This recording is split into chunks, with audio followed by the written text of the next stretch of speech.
দারুল উলুম দেওবন্দ মাদ্রাসা যখন তৈরি হয়েছে তখন কাসেম নানুতুবি রহমতুল্লাহ আলাইহি কালেকশন করতেন মুষ্টি আটা, আমাকে দেশে তো মুষ্টি চাউল, আমাকে দিকে মুষ্টি চাল আছে না, আপনাদের দিকে কালেকশন হয়নি? আর খেয়াল করেন না এদিক থেকে, মুষ্টি চাউল কালেকশন হয় না?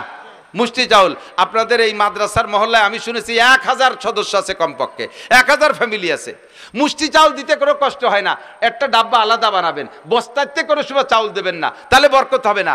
আপনি প্রত্যেক ওয়াক্তের খাবার যে চাউল তুলে নেবেন রান্নার জন্য, ওর মধ্যে থেকে ছোট্ট 1 মুঠ চাউল এই ডাব্বার মধ্যে রেখে যাবেন, আপনার ভাতও কম পড়বে না। আর 8 দিন 7 দিন পর্যন্ত 1 মুঠ করে যদি 2 বেলাও রান্না করেন, জমা করেন ওর ভিতরে, দেখবেন যে সপ্তাহের মাথায় যে 1 কেজি চাউল হয়ে গেছে। কতক্ষণ ঠিক না? এই 1 কেজি চাউল দিয়ে আপনি জান্নাত কেনেন। হযরত কাসেম নানুতুবি রহমতুল্লাহ মুষ্টি আটা কালেকশনে পাঠাইতেন এলাকায়, দেওবন্দ এলাকায়।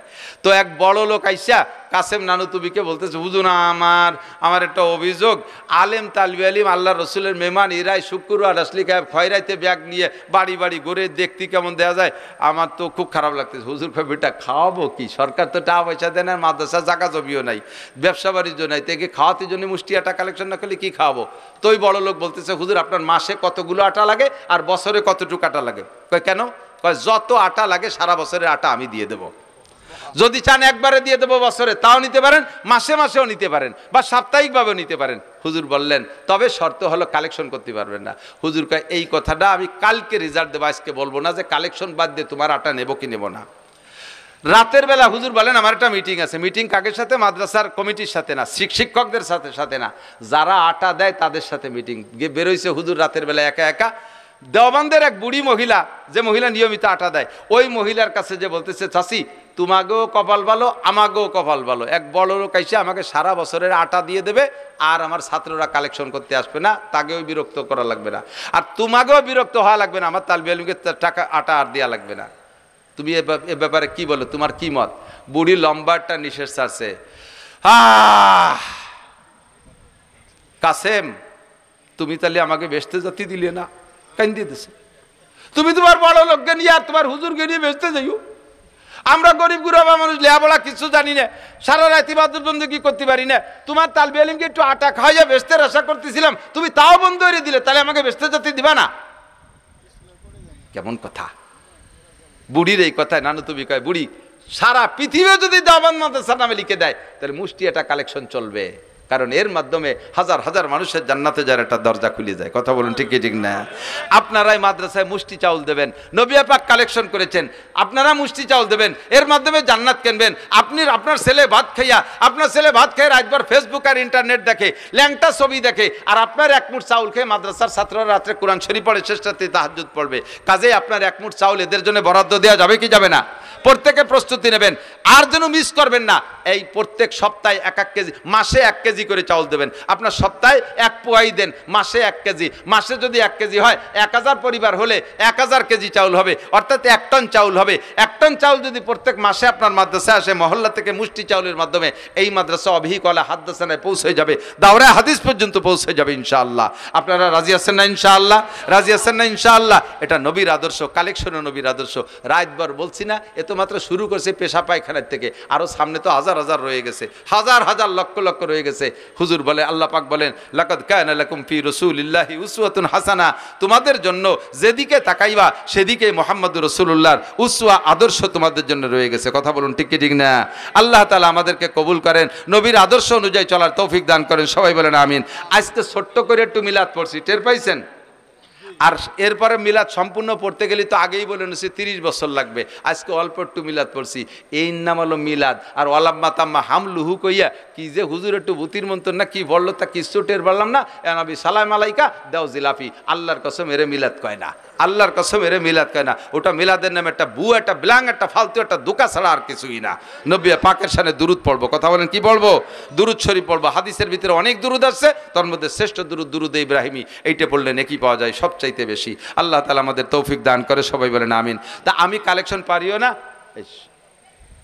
আরে কপাল, এ মাল কোনতে সংগ্রহ করে ফেলেছে, আমার অত্যন্ত মহব্বতে। আশরাফি সাহেব সেই সিলেট থেকে চলে আসছে, বলেন আলহামদুলিল্লাহ।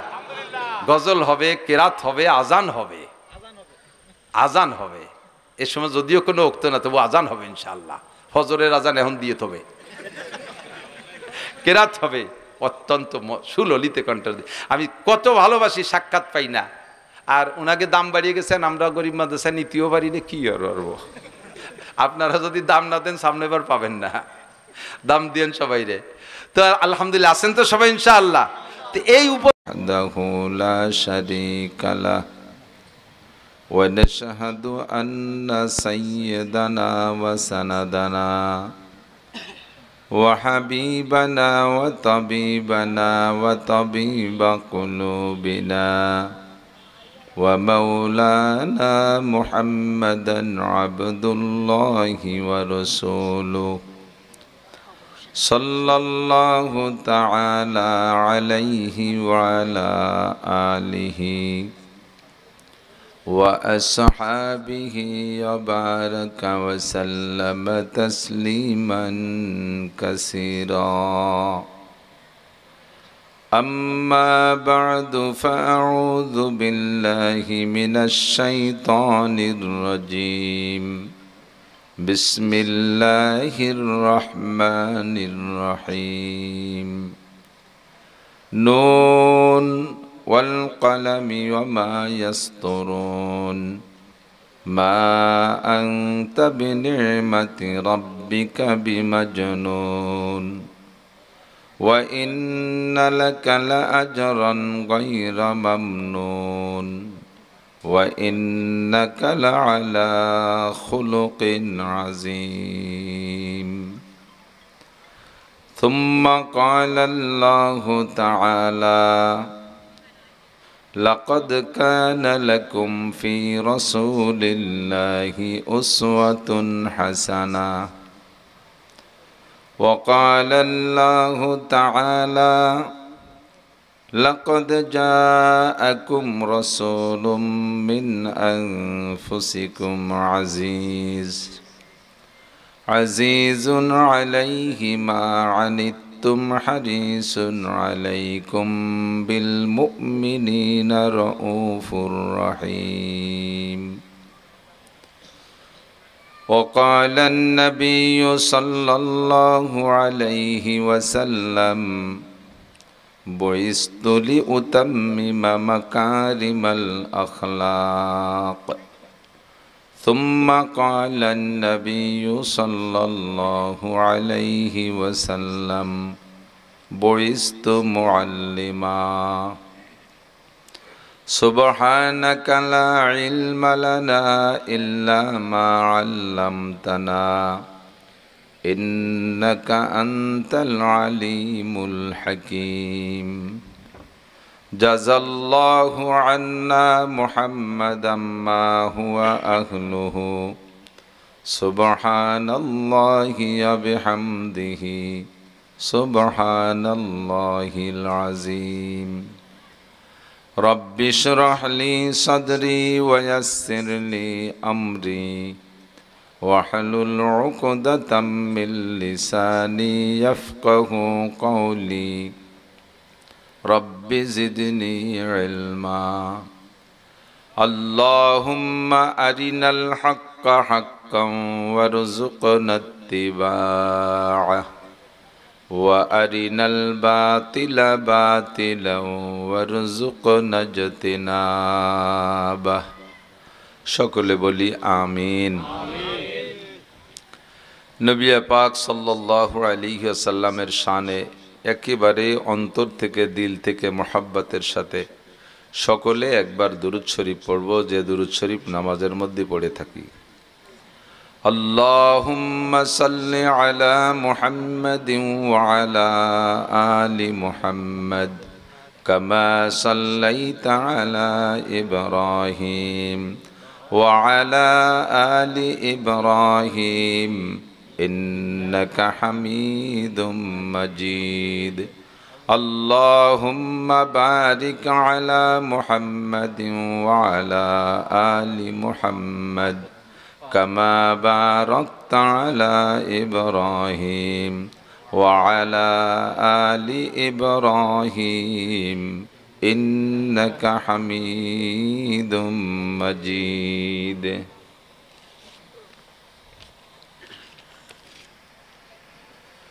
ঐতিহ্যবাহী গ্রাম চর যশোরদি তালিমুল কোরআন নুরানি হাফেজিয়া মাদ্রাসা এতিমখানার হাফেজ ছাত্রদের পাগড়ি প্রদান উপলক্ষে আয়োজিত বার্ষিক তফসিরুল কোরআন মাহফিল। মাহফিলের সম্মানিত সভাপতি, প্রধান অতিথি, দাওয়াতি উলামায়ে কিরাম, সাউন্ড একটু কম থাকা একটু ভালো ছিল, বেশি হয়ে গেলে অন্যরকম।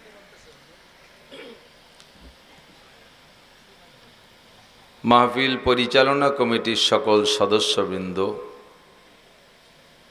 অ্যাডজাস্ট হচ্ছে না আবার, এই অঞ্চলের অনেক অনেক উলামায়ে কেরাম, বিভিন্ন মসজিদ থেকে আগত আইম্মায়ে মাসাজিদ,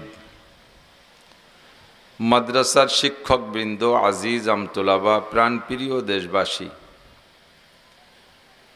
অত্যন্ত দামি মাসের একেবারে শেষ দিক চলে আসছি। জুমার দিনের পরে সপ্তাহের প্রথম রজনীতে এই বর্ষার সিজনে আল্লাহ পাক রব্বুল আলামিন আমাদেরকে কিছুক্ষণের জন্য সুযোগ দিয়েছেন। বর্ষার সময় বর্ষা হওয়াই নিয়ম, বর্ষা না হওয়া অনিয়ম। শীতকালে শীত হওয়া নিয়ম, শীত না হওয়া অনিয়ম। আল্লাহ পাক রব্বুল আলামিন নিয়ম অনিয়ম সব কিছুর নিয়ন্ত্রণ তার হাতেই রেখেছেন। মেহেরবানি করে আজকে আমাদের মাহফিল উপলক্ষে এতক্ষণ আবহাওয়া ভালো রেখেছেন এবং আমাদের এই নুরানি কোরআনি জলসায় উপস্থিত হওয়ার তৌফিক দিয়েছেন, এজন্য শুকর আদায় করি আলহামদুলিল্লাহ। বৃষ্টির সময় বৃষ্টি হবেই আল্লাহর পক্ষ থেকে যদি মঞ্জুর থাকে, তবে আমরা একটু দোয়া পড়ি যেন কমপক্ষে আমাদের মাহফিল শেষ করা পর্যন্ত আল্লাহ সুযোগ দেন। বলবেন না আমিন?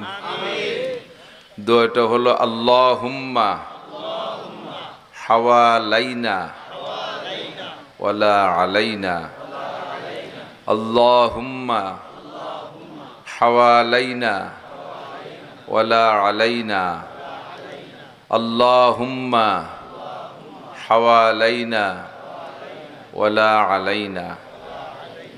নবী আলাইহিস সালাতু ওয়াস সালামের কাছে সাহাবায়ে কেরাম এসে বলছে, হুজুর দেশ তো একেবারে পুড়িয়ে গেল, বৃষ্টি তো হচ্ছেই না অনেক দিন, এক তো মরুর দেশ, পাথর যখন পাহাড় যখন গরম হয়ে যায়, এই গরম বাতাস যখন আসে তখন মনে হয় যেন আগুন আসতেছে, গাছপালা শুকিয়ে যাচ্ছে পানির অভাবে। হুজুরের কাছে অভিযোগ জানাইলে হুজুর দোয়া করলেন বৃষ্টির জন্য। রহমতে আলম নবী সাল্লাল্লাহু আলাইহি ওয়াসাল্লামের জন্য বৃষ্টি, নবী আলাইহিস সালাম বৃষ্টির জন্য দোয়া করলে আল্লাহ পাক রব্বুল আলামিন সাথে সাথে কবুল করে নিয়েছেন। নবী আলাইহিস সালাতু ওয়াস সালাম নিজে যদি বৃষ্টির জন্য দোয়া করে, সে দোয়া মিস হওয়ার কথা না। হুজুর আলাইহিস সালাতু ওয়াস সালামের দোহাই দিয়ে দোয়া করলেও আল্লাহ পাক দোয়া কবুল করেন। দোহাই মানে ওসিলা, ওসিলা জায়েজ। ভারতের ভিতরে একটা মসজিদের নাম শুনেছেন, হযরত বাল মসজিদ, শুনছেন না?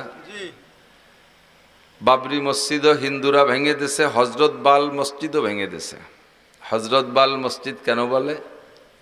উর্দুতে বাল মানে পশম, লোম। ঐতিহাসিকরা লিখেছেন এবং সেই মসজিদ কমিটির সদস্যদেরও দাবি, তাদের কাছে হুজুর আলাইহিস সালাতু ওয়াস সালামের গায়ের একটা লোম সংরক্ষিত আছে, হুজুরের একটা পশম। তো হুজুর আলাইহিস সালাতু ওয়াস সালামের নামের সাথেও যেমন আমরা হযরত বলি, সাথে সাথে সম্মানের শব্দ ব্যবহার করি, এজন্য হুজুরের ওই লোমটাকে উর্দুতে ওরা বাল বলে আর তার সাথে হযরত শব্দ ব্যবহার করছে, হযরত বাল মসজিদ। ভারতের একজন হিন্দু ঠাকুর, উনার অভিযোগ, এই পশমটা কি তোমাদের মোহাম্মদের পশম নাকি পথে ঘাটে কেচ্চেরটা খুঁটিয়ে নিয়ে তোমরা কুটু বইরে থুয়ে দিয়েছো, তার ঠিক কি? সাধু আইসা মসজিদের ইমাম সাহেবের কাছে বলছে, হুজুর আপনাদের এই মুহাম্মদ সাল্লাল্লাহু আলাইহি ওয়াসাল্লামের যে লোমটা এখানে আছে বলে দাবি করেন, এটা কি ওনার লোম না কার লোম, এর দলিল কি? তো ইমাম সাহেব বললেন, দলিল কি খাতা কলমে চান না বাস্তবে চান? যেভাবে দেন, বাস্তবেই দেই। আমার নবী মুহাম্মদুর রাসূলুল্লাহ সাল্লাল্লাহু আলাইহি ওয়াসাল্লাম প্রখর রৌদ্রের ভিতরে গেলে হুজুরের গায়ে রৌদ্রের তাপে কষ্ট হবে, এটা বুঝে আল্লাহ পাক রব্বুল আলামিন এক চাক মেঘ দিয়ে হুজুরকে ছায়া করে রাখতেন। এইটা যদি হুজুর আলাইহিস সালাতু ওয়াস সালামের লোম হয়, পশম হয়, তাহলে আমি মসজিদের ছাদে আপনাকে সহ নিয়ে যাব। এখন প্রচণ্ড গরম রোদ, এই লোমটা বক্স থেকে খোলার সাথে সাথে এক চাক মেঘ আসবে, ছায়া হবে। এই লোমটাকে আল্লাহ তাআলা রৌদ্রের তাপ দিবেন না, আল্লাহ ছায়া করে দিবেন মেঘ দিয়ে। এরকম যদি হয় তাহলে কি বিশ্বাস হবে? বলে হ্যাঁ। তো হুজুর ইমাম সাহেব সাধুকে সাথে করে নিয়ে মসজিদের ছাদে বক্সটা নিয়ে গেছে। বক্স নিয়ে যখন, যে বক্সের ভিতরে লোমটা আছে, বক্সটা খুলে লোমটা বের করার সাথে সাথে কোত্থেকে যেন এক চাক মেঘ এসে আকাশ ঘিরে গেছে। এবার ঠাকুরের মন নরম হয়ে গেছে। এবার ইমাম সাহেব বলতেছে, আমার নবীর দোহাই দিয়ে আল্লাহ পাকের কাছে বৃষ্টি চাইলে আল্লাহ বৃষ্টি দেন, তাহলে কি আমি একটু বলবো, দেখবেন? তো বলে হ্যাঁ দেখান।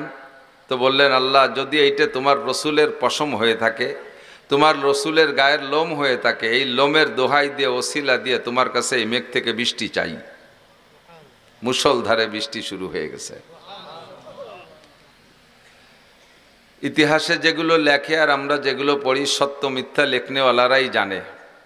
বাকি শেষ পর্যন্ত লিখেছে, সাধু ওখানে আর দেরি করতে পারে নাই, বাস্তবটা দেখে পড়ে ফেলাইছে, লা ইলাহা ইল্লাল্লাহু মুহাম্মাদুর রাসূলুল্লাহ। হিন্দুদের মন কিন্তু ইমানের দিক দিয়ে অত্যন্ত নরম।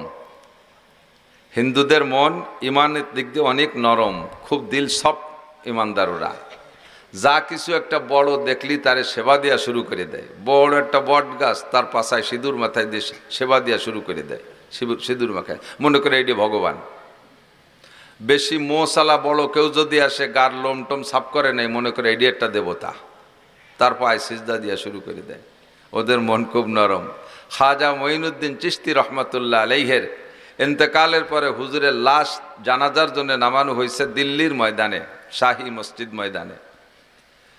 তো ওই সময়ের হিসাব, মাঠের আয়তন জরিপ করেছে, তাতে অনুমান 16 লক্ষ মানুষ জানাজায় উপস্থিত।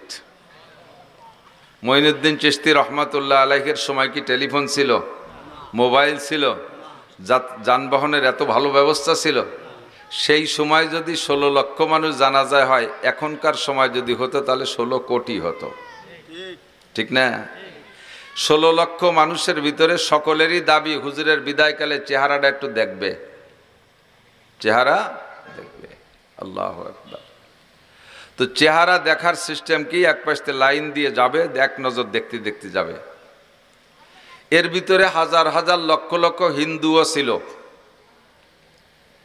এই হিন্দুরা দেখা হুজুর খাজা মঈনুদ্দিন চিশতি রহমাতুল্লাহ আলাইহির চেহারা থেকে ওনার এমন একটা নুরানি ফোকাস বের হচ্ছে, তা দেখে 1 লক্ষ হিন্দু ওই জায়গায় দাঁড়ায় কলেমা পড়ে মুসলমান হয়ে গেছে। কত বড় শান ও মানওয়ালা বুজুর্গ ছিলেন। আল্লাহু আকবার। আমার নবী মুহাম্মদুর রাসূলুল্লাহ সাল্লাল্লাহু আলাইহি ওয়াসাল্লাম নিজে যদি বৃষ্টি চাইতেন, তাহলে সে বৃষ্টির জন্য তো আর অন্যকে দোহাই লাগে না। সাহাবা এসে বললেন, হুজুর অনেক দিন বৃষ্টি হয় না, একটু বৃষ্টির দোয়া করেন। হুজুর দোয়া করলেন, আল্লাহুম্মা আসকিনা গাইসান মুগীসান মারিআন মুরিআন নাফিআন গায়রা দার আজিলান গায়রা আজিলিন। একটা দোয়া করলেন, আল্লাহ খুব দ্রুত উপকারী বৃষ্টি দাও। বলতে দেরি আর বৃষ্টি আসতে দেরি হলো না, মুষলধারে বৃষ্টি শুরু হয়ে গেছে। নামতে নামতে 1 সপ্তাহ বৃষ্টি, এই শুক্রবারের পরে শুক্রবার পর্যন্ত প্রত্যেকের ঘরের ভিতরে পানি ঢুকে গেছে। এখন সেই সাহাবাই এসে কয়, হুজুর তাড়াতাড়ি বৃষ্টি ঠেকান, নাহলে ওই মাইটিয়ে ঘরটারও ভেঙ্গি চুলে চলে যাবে না। হুজুর মুস্কি হাসলেন, হেসে বললেন, মানুষ 1 সপ্তাহের ভিতরেই রূপ, চেহারা, ভাষা পরিবর্তন করে ফেলায়। 1 সপ্তাহ আগে তুমি বৃষ্টি চাইলে আর 1 সপ্তাহ পরে এসে বৃষ্টি ঠেকানোর কথা বলো, বসো দেখি কি করা যায়। হুজুর বললেন, হাত দিয়ে ইশারা দিয়ে বললেন, আল্লাহুম্মা হাওয়া আলাইনা ওয়ালা আলাইনা, আল্লাহুম্মা হাওয়া আলাইনা ওয়ালা আলাইনা। 3 বার বললেন, আর সঙ্গে সঙ্গে আকাশ পরিষ্কার হয়ে মেঘ থেকে কোথায় চলে গেল। সেই রকম জবান তো আমাদের নাই। সেরকম জবান জগতে আর কাহারও আসবে? নবী আলাইহিস সালামের মতো পবিত্র জবানওয়ালা আর কেউ আসবে? কোনো দিনও আসবে না, ঠিক কি না? তারপরও আমরা সেই নবীর উম্মত হিসেবে আল্লাহর কাছে বলতে পারি, লোক কিছু বেশি হয়ে গেছে, আপনারা অনুমতি দিলে পিছনের কজন চলে যাক, যাবেন কি? যেহেতু জাগা না ভাইয়া, না না না না ভুল বুঝছি। এমনি আপনারা একটু কাছাই বসেন, আরো লোক আসবে হয়তো। ও কয়জনের অভ্যাসই হলো দাঁড়াই শোনা। অনেকের দাঁড়াই দাঁড়াই শোনার অভ্যাস, বিভিন্ন কারণে দাঁড়াই শোনে। একটা অভ্যাসই দাঁড়াই শোনা, অথবা আসার সময় হয়তো বাথরুম করছে, পানি পাই নিয়ে বসলি কাপড় নষ্ট হয়ে যেতে, এই জন্য দাঁড়াই দাঁড়াই শোনে। এরকম সমস্যা হতে পারে। এমন পচা কথার পরেও যদি দাঁড়াইতে হয় তাহলে বুঝবো যে সত্যি আগে সোসে নাই, বাংলা কোয়া লাগে তো আসুসা। বৈশ্যে শোনার ভিতরে বরকত বেশি, এটা নুরানি। কত ভালো লাগতেছে না বলেন, কত ভালো লাগতেছে না? আমরা বলি আলহামদুলিল্লাহ। মাসটার নাম রবিউল আউয়াল মাস। কি মাস? রবিউল আউয়াল মাস। এই নামটা উচ্চারণ করলে একটা ভিন্ন দিক মাথা চলে যায়। সেটা দিক কোন দিক? আমাদের নবী এ মাসে দুনিয়ায় এসেছিলেন, বলি আলহামদুলিল্লাহ। আবার এই মাসে 63 বছর পরে, নবীর আসার 63 বছর পরে এই মাসে আবার আমাদেরকে এতিম করে রেখে হুজুর আমাদের শোকাক্রান্ত করে দুনিয়া থেকে চলে গিয়েছিলেন। কাজেই মাসটা আনন্দেরও যেমন, তার চাইতে বেশি শোকের মাস। কিন্তু শোকটাকে আমরা মনে করি না, আমরা ঈদে মিলাদুন্নবী নাম দিয়ে খানিক জশ্নে জুলুস লাফালাফি ফালাফালি আনন্দ ফুর্তি করে শেষ করি। এ মাসে যে নবী ইন্তেকাল করেছেন এই কথাটা আমাদের মাথায় আসতে দেয় না, শোক আমাদের অনুভবই করতে দেয় না। বাকি আনন্দের চাইতে শোকই বেশি আমাদের জন্য। কথা বলুন ঠিক কি ঠিক না? নবী আলাইহিস সালাতু ওয়াস সালামের আগমনে আমরা খুশি তো বটেই, শত সহস্র লক্ষ কোটি গুণ খুশি, কিন্তু তার চাইতে বেশি আমরা শোকাহত হুজুরের ইন্তেকালের কারণে। হুজুর যখন দুনিয়ায় এসেছিলেন তখন হুজুরের পরিবারের সদস্য যারা, তারাই শুধু আনন্দ করেছিল, তারা আনন্দিত ছিল। হুজুরের চাচা মিস্টার আবুল আহাব খুশিতে তার বান্দিকে আজাদ করে দিয়েছে। সংবাদ দেশে বান্দি সুয়াইবা। একটানা 40 বছর পর্যন্ত আবুল আহাব হুজুর আলাইহিস সালাতু ওয়াস সালামের জন্মদিবস উপলক্ষে প্রত্যেক সোমবারে স্বর্ণের পেয়ালায় বাতি জ্বালাইতো। আমার ভাতিজা মোহাম্মদ এত ভালো সন্তান জগতে আর আসে নাই, কিয়ামত পর্যন্ত আসবে না। কথা সত্য না মিথ্যা? নবী আলাইহিস সালাতু ওয়াস সালাম, ফ্যান বেশি হয়ে যাচ্ছে আমার, একটু এদিক সরাই দেন, একটু ঘুরে দেন। নবী আলাইহিস সালাতু ওয়াস সালাম নবুয়াতি পেয়ে আল্লাহ পাকের কাছে জানতে চাইলেন, আল্লাহ আমার দায়িত্ব কি? আল্লাহ পাক বললেন, ইয়া আইয়ুহার রাসূলু বাল্লিগ মা উনজিলা ইলাইকা মির রাব্বিক। হে নবী, আপনার রবের পক্ষ থেকে যাহা পাইবেন সব কথাগুলো উম্মতের কাছে পুঙ্খানুপুঙ্খ পৌঁছিয়ে দিবেন। বাল্লিগ, তবলিগ করেন। বাল্লিগ মানে তবলিগ করেন, পৌঁছায় দেন। নবী আলাইহিস সালাম জিজ্ঞেস করলেন, আল্লাহ কার্যক্রম শুরু করব কোত্থেকে? আগে কি হেরাক্লিয়াসের কাছে যাব? আগে কেসরার কাছে যাব? আগে মিশরের প্রেসিডেন্টের কাছে যাব? আগে আমেরিকার প্রেসিডেন্টের কাছে যাব?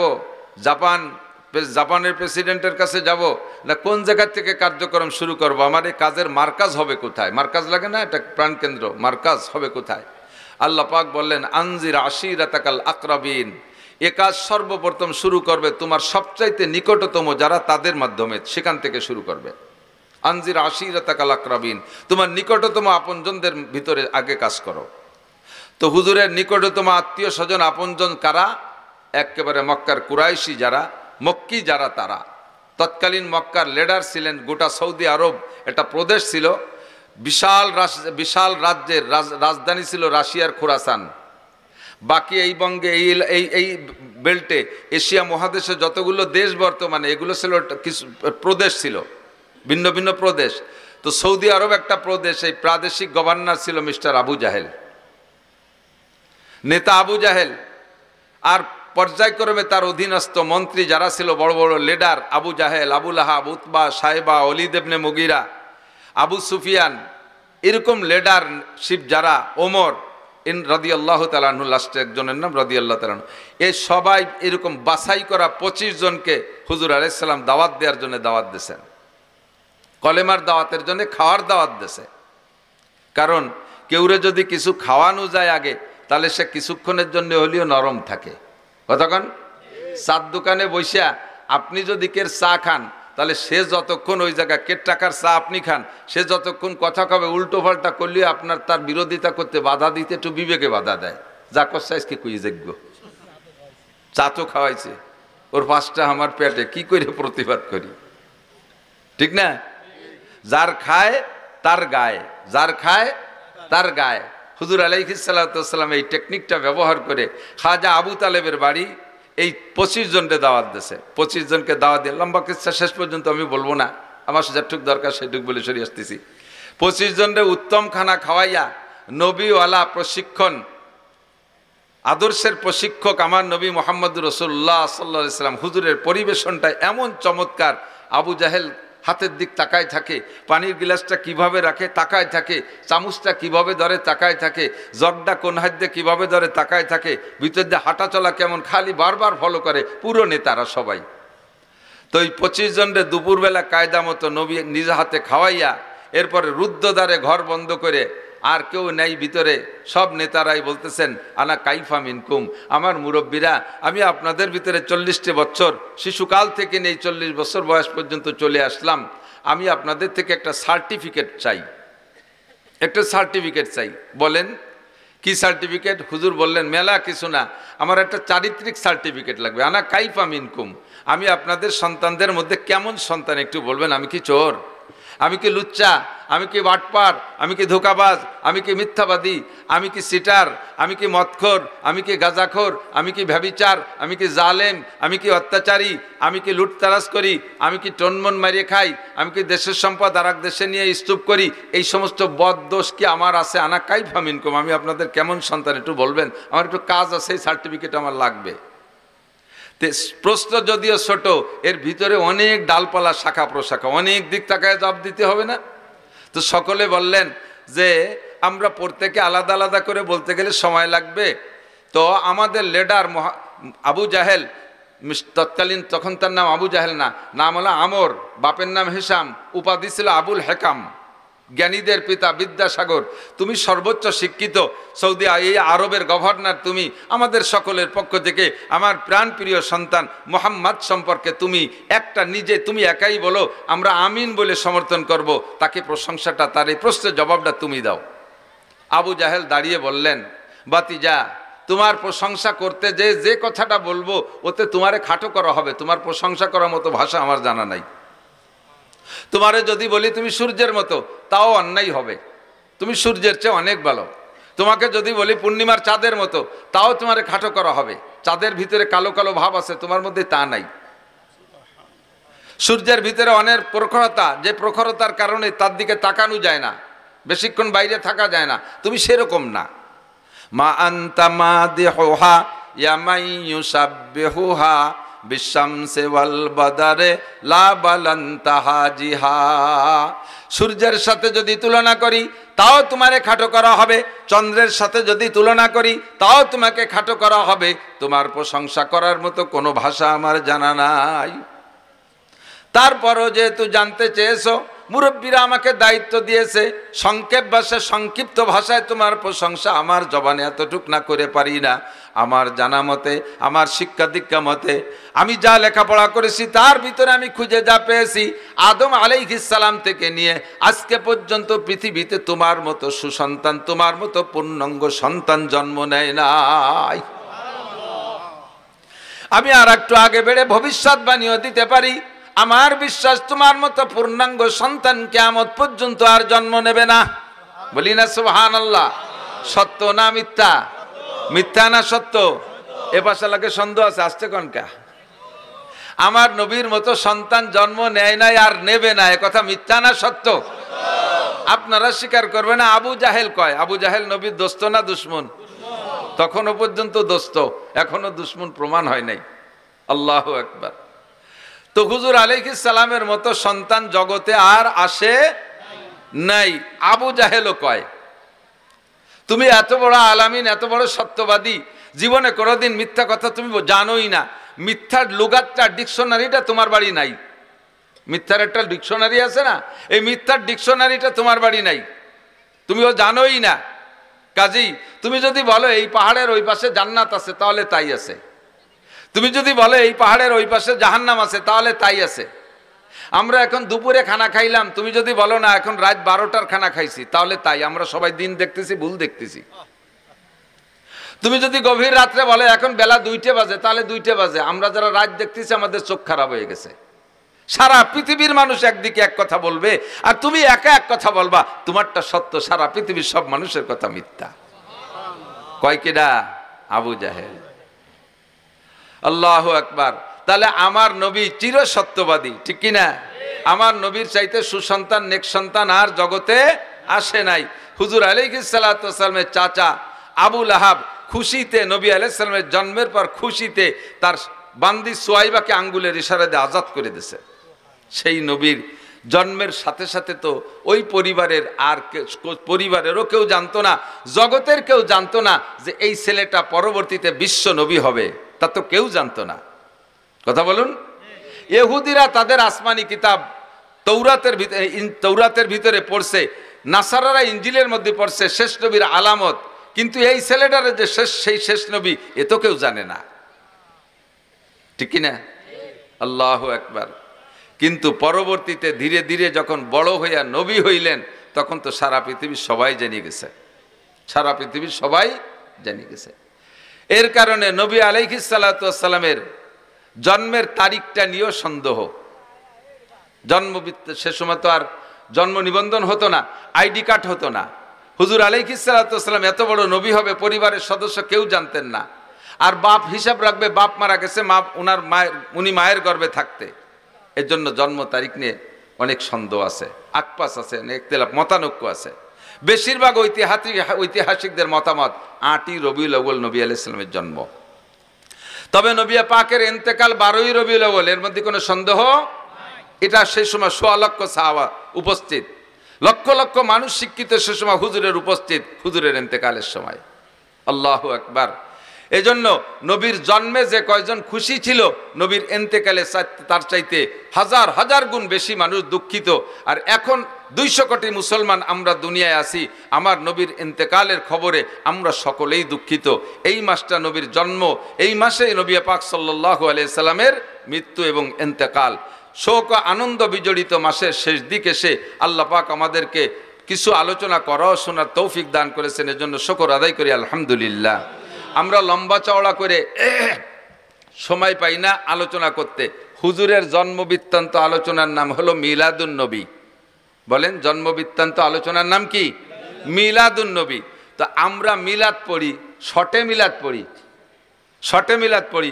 একখান নতুন ঘর দিলি হুজুরকে ডেকে নিয়ে এসে মিলাদ পড়াইতে, দোকান দিলি হুজুরকে ডেকে নিয়ে এসে মিলাদ পড়াইতে, একটা গাড়ি কিনলে হুজুরকে দিয়ে দোয়া করাই, মিলাদ দিয়াই। এরপরে নতুন ফসল আসলে বাড়ি হুজুরকে দিয়ে মিলাদ দিয়াই, ইত্যাদি ইত্যাদি শুভ লগ্নে আমরা মিলাদ দিয়াই, মিলাদ দেই না? কিন্তু মিলাদ মানে হুজুরের জন্ম বৃত্তান্ত কিসসা। এই যতটুক টাইমের ভিতরে হুজুররা মিলাদ পড়িয়ে দেয়, ওতে কি হুজুরের গোটা জীবনী আলোচনা করা সম্ভব? আদৌ সম্ভব না। এটা হলো শর্ট মিলাদ। এটা কি মিলাদ? শর্ট মিলাদ। যেমন সূরা ইউসুফ, ইউসুফ নামে একটা সূরা আছে না কোরআন শরীফের ভিতরে? সূরা ইউসুফ মোটামুটি লম্বা একটা সূরা, যার ভিতরে ইউসুফ আলাইহিস সালামের বিস্তার কাহিনী আছে। এই যুবকরা, ছাত্ররা সবাই লক্ষ্য করবে। ইউসুফ আলাইহিস সালামের লম্বা কিসসা, পূর্ণাঙ্গ একটা কিসসা আল্লাহ তাআলা এক জায়গা এক ইউসুফ আলাইহিস সালামের কিসসা ছাড়া আর কোনো কিসসা একভাবে বর্ণনা করেন নাই, যার কারণে কিসসাটা বয়ান করে আল্লাহও খুব পছন্দ করছেন। কিসসাটা সূরা শুরুতেই বলছে, আহসানাল কাসাস, আমি তোমাদের সামনে উত্তম অনেক সুন্দর একটা কিসসা বর্ণনা করতে চাইতেছি। আহসানাল কাসাস, যত কিসসা আছে দুনিয়ায় এই সমস্ত কিসসার ভিতরে কিসসাটা অনেক সুন্দর। আল্লাহ বলে আলোচনা করলেন লম্বা কিসসা। এ যদি আমি বলি 4-5 দিন লাগবে আপনাদের শুনতে, এবং আয়াত ধরে ধরে কোরআন শরীফ দেখে দেখে তর্জমা করে। আরে আল্লাহ, এই কোরআন শরীফ দিয়ে দুটি এরপর পাউ লাগতেছে যে কোরআন শরীফ দুটি নিয়ে যান। কিন্তু কোরআন এই সূরা ইউসুফের লম্বা সূরা ইউসুফের আলোচনার সার সংক্ষেপ একটা তাফসীর আছে, একেবারে 2 কথার ভিতরে। 2 কথার ভিতরে ইউসুফ আলাইহিস সালামের তাফসীর। ফার্সিতে কয় পীরে মর্দ, পেসারে বুদ, গমসুদ, বাজিয়াব। উলামায়ে কিরাম যারা তারা টের পাইছে, পীরে মর্দ, পেসারে বুদ, গমসুদ, বাজিয়াব। সূরা ইউসুফের কিসসা শেষ। কি কইল ফার্সিতে? কই মিশরে এক বুড়ো ছিল, তার একটা ছেলে ছিল, কিছুদিন আড়াই গেল, পরে আবার ফিরে ভালো। বোঝেন নাই কথা? পুরো সূরা ইউসুফের সারাংশ এই 4 কথা। মিশরে এক বুড়ো ছিল, তার একটা ছেলে ছিল, মাঝে কিছুদিন হারাই গেল, শেষমেশ আবার ফিরে পাইল। এই না সূরা ইউসুফ? এলো শর্ট মিলাদ। আমরা দোকানপাটে বইসা ওয়ালাম্মা তাম্মা হামলুহু ইত্যাদি কই একটা শর্ট মিলাদ পড়ি। মৌলিকভাবে নবী আলাইহিস সালাতু ওয়াস সালামের মিলাদ যদি পড়তে হয় তাহলে মাসের পর মাস লাগবে, আমার মনে হয় কমপক্ষে 30 বছর লাগবে। যদি আপনাদের মতো শ্রোতা বসে থাকেন আর আমার চাইতে ভালো কোনো মুফাসসির বসে, তাহলে 30 বছর লাগবে নবী আলাইহিস সালামের মিলাদ আর সিরাত আর আখলাক পড়তে। কারণ সিদ্দিক আয়েশা রাদিয়াল্লাহু তাআলা আনহাকে হযরত ওমর ইবনে খাত্তাব রাদিয়াল্লাহু তাআলা আনহু একবার জিজ্ঞাসা করেছেন, ইয়া উম্মুল মুমিনিন কাইফা কানা খুলুকু রাসূলিল্লাহি সাল্লাল্লাহু আলাইহি ওয়াসাল্লাম, ওমা আয়েশা তুমি বলতে পারো নবী আলাইহিস সালামের আখলাক, চরিত্র, সিরাত, স্বভাব, জন্ম ইত্যাদি সব মিলাইয়া নবী আলাইহিস সালামের স্বভাব চরিত্র কেমন ছিল? আয়েশার কাছে ওমর জিজ্ঞেস করে। বলেন কার কাছে? কে? আয়েশার কাছে ওমর জিজ্ঞেস করে। ওমর কে আর আয়েশা কে? ওমর ইসলাম গ্রহণ করেছে আয়েশা রাদিয়াল্লাহু তাআলা আনহার জন্মের 5 বছর আগে। আয়েশার জন্মের 5 বছর আগে ওমর মুসলমান। আয়েশার বয়স টোটাল যখন 18 তখন নবী ইন্তেকাল করেছেন, আর নবী নবুয়তি পার 23 বছর পরে ইন্তেকাল করেছেন। তাহলে আয়েশার বয়স জন্মের আগে 5 বছর আগে হযরত ওমর মুসলমান। এবং হযরত ওমর কি 3rd ক্লাস বা 200-500 নম্বরের সিরিয়ালের মুসলমান, নাকি রোল নাম্বার 1-2 এর মধ্যে আছে? 1-2 এর মধ্যে না, 1 নম্বর আবু বকর, 2 নম্বরে ওমর। এবং ওমর সম্পর্কে হুজুর বলেন, লাউ কানা বাদি নবিয়ান লাকানা ওমর, আমার ওমরকে আল্লাহ পাক এমন যোগ্যতা দিয়েছে, আমার পরে যদি আল্লাহ পাক দুনিয়ায় কাউকে নবী বানানোর ইচ্ছা করতেন লাকানা ওমর, তাহলে আমার ওমরকে আল্লাহ নবী বানাইতেন। এত যোগ্য মানুষ, পৃথিবীর প্রেসিডেন্ট, শরিয়াত, মারেফাত, হাকিকাত, তরিকাত কোনো কিছু ওমরের জানতে বাকি ছিল না। সেই ওমর আয়েশার কাছে জিজ্ঞেস করে, ইয়া উম্মুল মুমিনিন কাইফা কানা খুলুকু রাসূলিল্লাহি সাল্লাল্লাহু আলাইহি ওয়াসাল্লাম, ওগো মা আয়েশা বলো তো নবী পাকের স্বভাব আর চরিত্র কেমন ছিল? সিদ্দিকা আয়েশা বলেন, হে খলিফাতুল মুসলিমিন, আপনি ইসলাম গ্রহণ করেছেন আমার জন্মের 5 বছর আগে। আমি 9 বছর বয়সে নবী পাকের ঘরে এসেছি মদিনায় আসার পরে। এই 9 বছরে নবী পাকের যা আমি জানছি তার চাইতে 1000 গুণ বেশি আপনি জানেন। নবীর সিরাত আর আখলাক সম্পর্কে আমার কাছে আপনার জিজ্ঞাসা করা এটা কেমন হবে? হযরত ওমর বলেন, আয়েশা রে, মানুষের স্বভাব দ্বিমুখী হয়। প্রায়টা মানুষের, অধিকাংশ মানুষের স্বভাব দ্বিমুখী হয়, 2 রকম হয়ে থাকে। এক শ্রেণীর মানুষ আছে বাড়ির ভিতরে যখন ঢোকে পুরুষ, কিছু পুরুষ আছে বাড়ি যখন যায় তখন একেবারে রয়্যাল বেঙ্গল টাইগার, বউতি চাকাতি সাহস পায় না, ছেলে মেয়ে ভয়তে সব সিটে ভিটে এদিক ওদিক চলে যায়, বাঘের মতো ঢোকে, আছে না? আবার বাইরে যখন যায়, চার দোকানে যায়, পোলা বলে থাপড়ায়, সে সময় জব দিতে পারে না। এরকম বাহাদুর আছে না? কিছু লোক আছে বাহিরে যখন যায়, বাইরের মানুষের তার দিকে তাকাইতে সাহস পায় না, বাঘের মতো চলাফেরা করে, এত গাম্ভীর্য নিয়ে।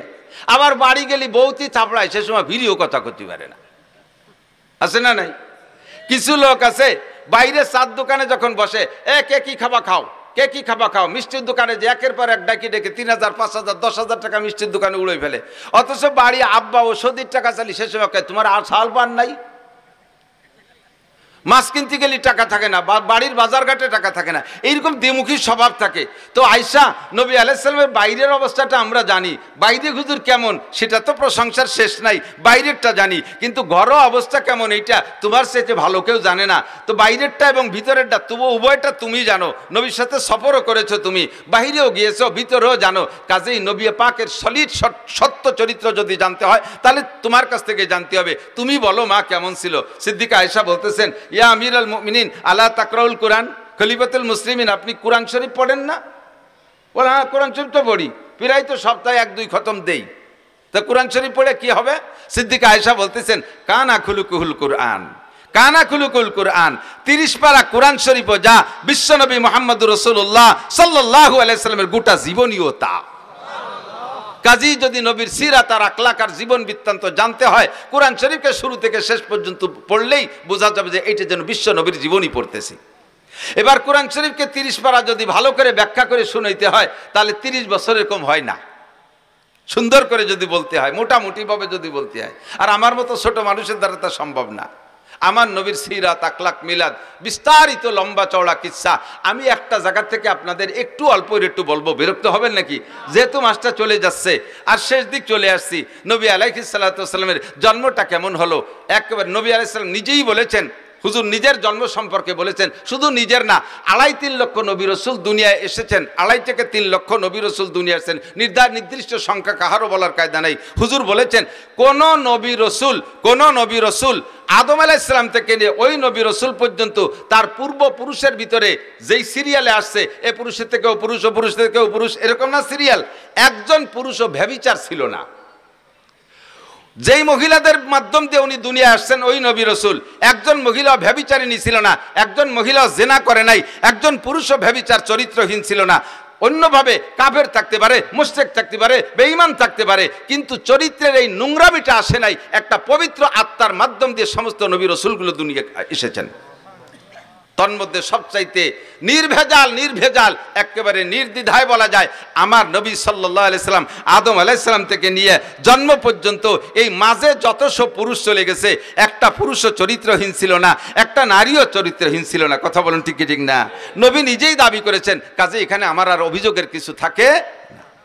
শেষ ফিনিশিং আইসা যেই 4 জন লাস্ট পুরুষ, এই 4 জনের থেকে শুরু করি। তার আগে একটু বলা লাগে হুজুরের নূরে নবুয়তি, বলেন নূরে নবুয়তি, কথাটা একটু বুঝতে হবে। নূরে নবুয়তি, নবী কিন্তু মানুষ। নবী মানুষ না জিন? জিন না মানুষ? ফেরেশতা না মানুষ? নবী আল্লাহ না মানুষ? নবী খালেক না মখলুক? মখলুক মানে সৃষ্টি, খালেক মানে সৃষ্টিকর্তা। নবী কি সৃষ্টিকর্তা? নবী কি খালেক? নবী কি রাজ্জাক? নবী আমাদের মতো মানুষ, পার্থক্য এতটুক। আমিও মানুষ, ডক্টর ইউনুসও মানুষ। এ গ্রামেও ইউনুস নামের কেউ থাকতে পারে, আছে না নাই? তাহলে এই ইউনুস আর ডক্টর ইউনুস, ওনার নাম ইউনুস বলে আপনি ওনারে সরাই দিয়ে সেই চেয়ারে বসে দেন, ঠেলা কারে কয়? ওই ইউনুসটাও যাই দিয়ে বানাইছে, এই ইউনুসটাও তাই দিয়ে বানাইছে। পার্থক্য আছে ভিতরে অনেক কিছু, ঠিক না? হাসিনা নামে টুঙ্গিপাড়া বহুত মহিলা আছে না নাই? তো এই হাসিনা আর শেখ হাসিনা কি এক হাসিনা? খালেদা নামে বাংলাদেশে আরো মহিলা আছে না নাই? এই খালেদা আর ওই খালেদা কি এক খালেদা? মানুষ হিসেবে আমি আর নবী আলাইহিস সালাতু ওয়াস সালামে একই ম্যাটেরিয়ালস দিয়ে তৈরি, কিন্তু আমার ভিতরে নূর ও নবুয়তি নাই। আমাকে আল্লাহ ওহী দেয় নাই, আমার কাছে জিবরাইল আসে না। নবী পাককে আল্লাহ তাআলা এই মাটির মানুষটাকে নূরে হিদায়াত দিয়া, নূরে নবুয়ত দিয়া, নূরে কোরআন দিয়ে আল্লাহ তাআলা তাকে সারা বিশ্বের শ্রেষ্ঠ মানুষে পরিণত করেছেন। ঠিক কি ঠিক না? এই যে লাইটটা বানাইছে কি দিয়ে? কাচের বডি না? হতে পারে কাচ, নাকি ইদানিং তো প্লাস্টিক চলতেছে, কাচই ধরেন, খেয়াল করেন, কাচের বডি, ঠিক না? এখন ওর মধ্যে লাইট যাওয়ার কারণে ওইটার নাম হয়ে গেছে কি? এই যে কাচ দিয়ে বানানো যে রডের মতো, এটার নাম কি? কাচ না লাইট? কাচ না লাইট? টিউবলাইট না? টিউবলাইট, বোঝেন নাই কথা? টিউবলাইট না? এই লাইটটা যদি কাইটে যায়, এখন ওটার মূল বডি তো বানানো কি দিয়ে? কাচ দিয়ে। এখন কি আপনি আপনার ছেলেরে বলবেন যে বাজারে তো এখন লাঠি কাচ কিনে নিয়ে আয়, এখন লাঠি কাচ কিনে নিয়ে আইতে, তাই বলবেন? কি বলবেন? একটা লাইট কিনে নিয়ে আয়, তাই বলবেন, ঠিক না? মূলত লাইট আলো, ভিতরের টুক আলো, বডিটা কিসের? কাচের না? আমার নবীকে আল্লাহ তাআলা মাটি দিয়ে বানাইয়া গোটা আদম জাতিকে দামি বানাই ফেলাইছে।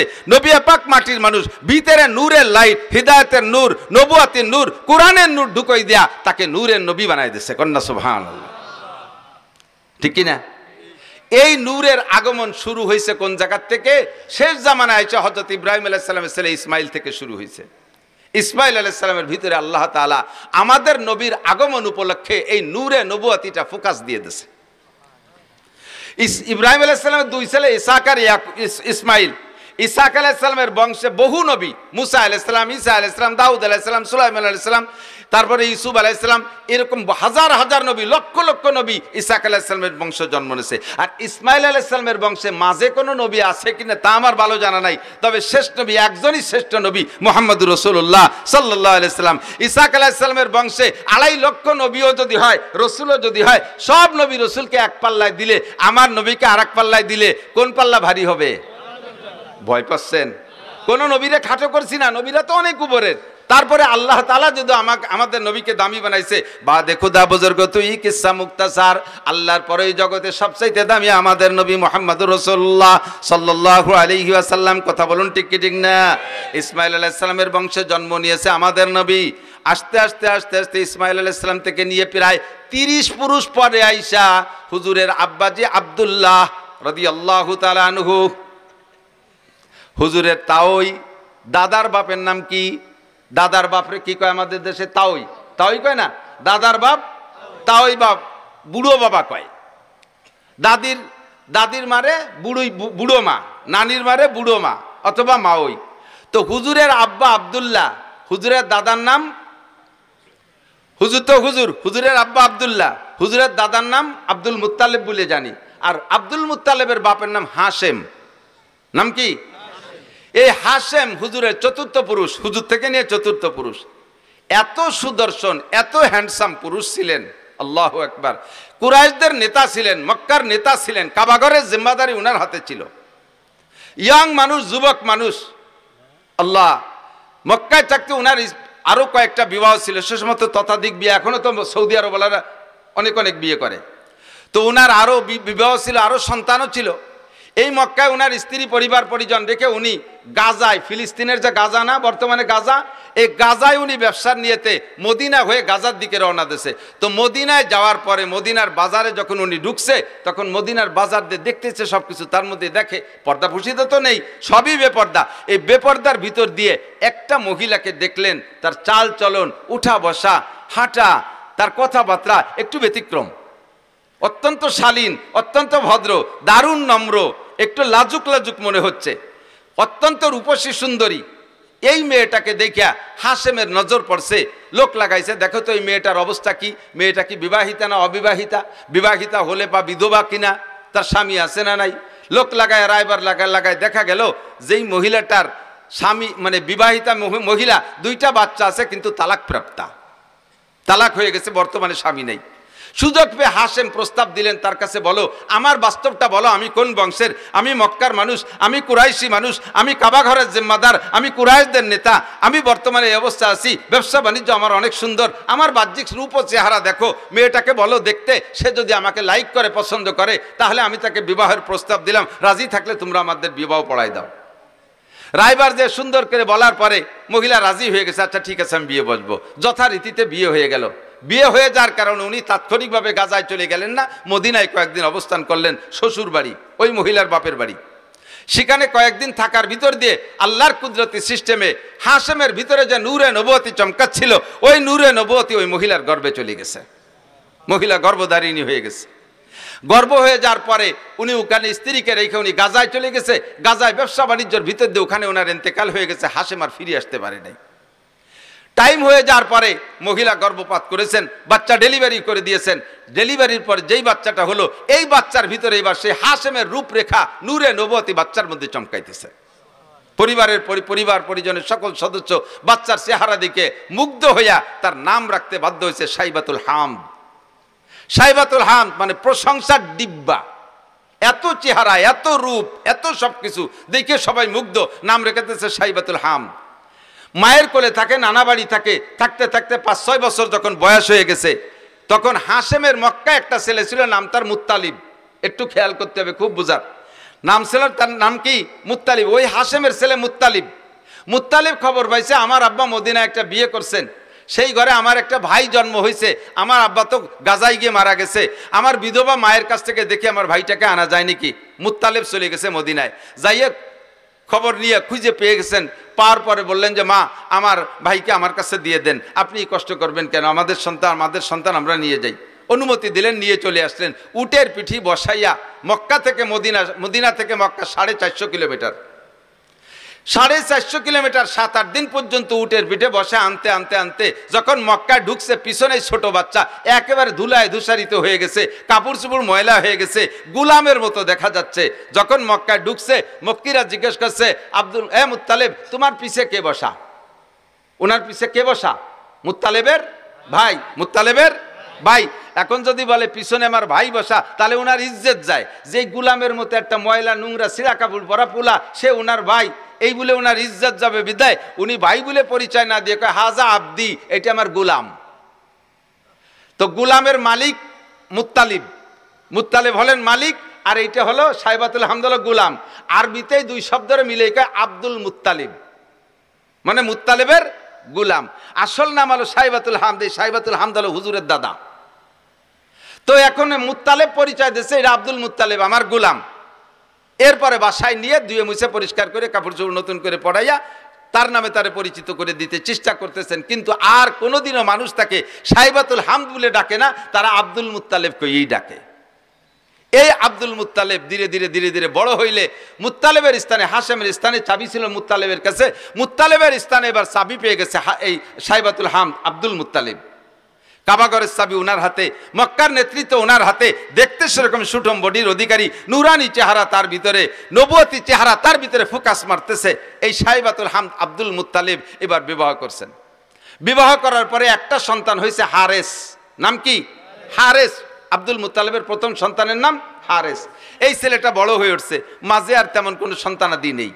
তো এই একটা হারেসকে নিয়ে আব্দুল মুত্তালেব কিতাবাদি পড়ে সন্ধান পাইছে যে কাবাগরের পাশে হযরত ইসমাইল আলাইহিস সালামের পায়ের ধাক্কায় জমজম কূপ হয়েছিল, কালের আবর্তে এই জমজম কূপ বন্ধ হয়ে গেছে। দেখি জমজম কূপ কোথায়, সব কিছু ম্যাপ মানচিত্র মাপিয়ে জমজম কূপের স্থানটা নির্ণয় করে হারেসকে নিয়ে দুই বাপ বেটা গেছে সেই জমজম কূপ খনন করতে। তার উপরে অনেক পাথর চাপা পড়ে আছে, দুই বাপ বেটা পাথর সরাইয়া জমজম কূপকে আবিষ্কার করবে, বের করবে, এটা খুব কঠিন ব্যাপার। 2 দিন 3 দিন পর্যন্ত খোঁজার পরে জমজম কূপ বের করতে পারে নাই। একটা সন্তান, তো আমাদের দেশে সুখী সন্তান, এক সন্তানের আব্বা বহুত আছেন না? ছেলে হোক মেয়ে হোক কয়টা? একটা অথবা 1.5টা অথবা 2টা।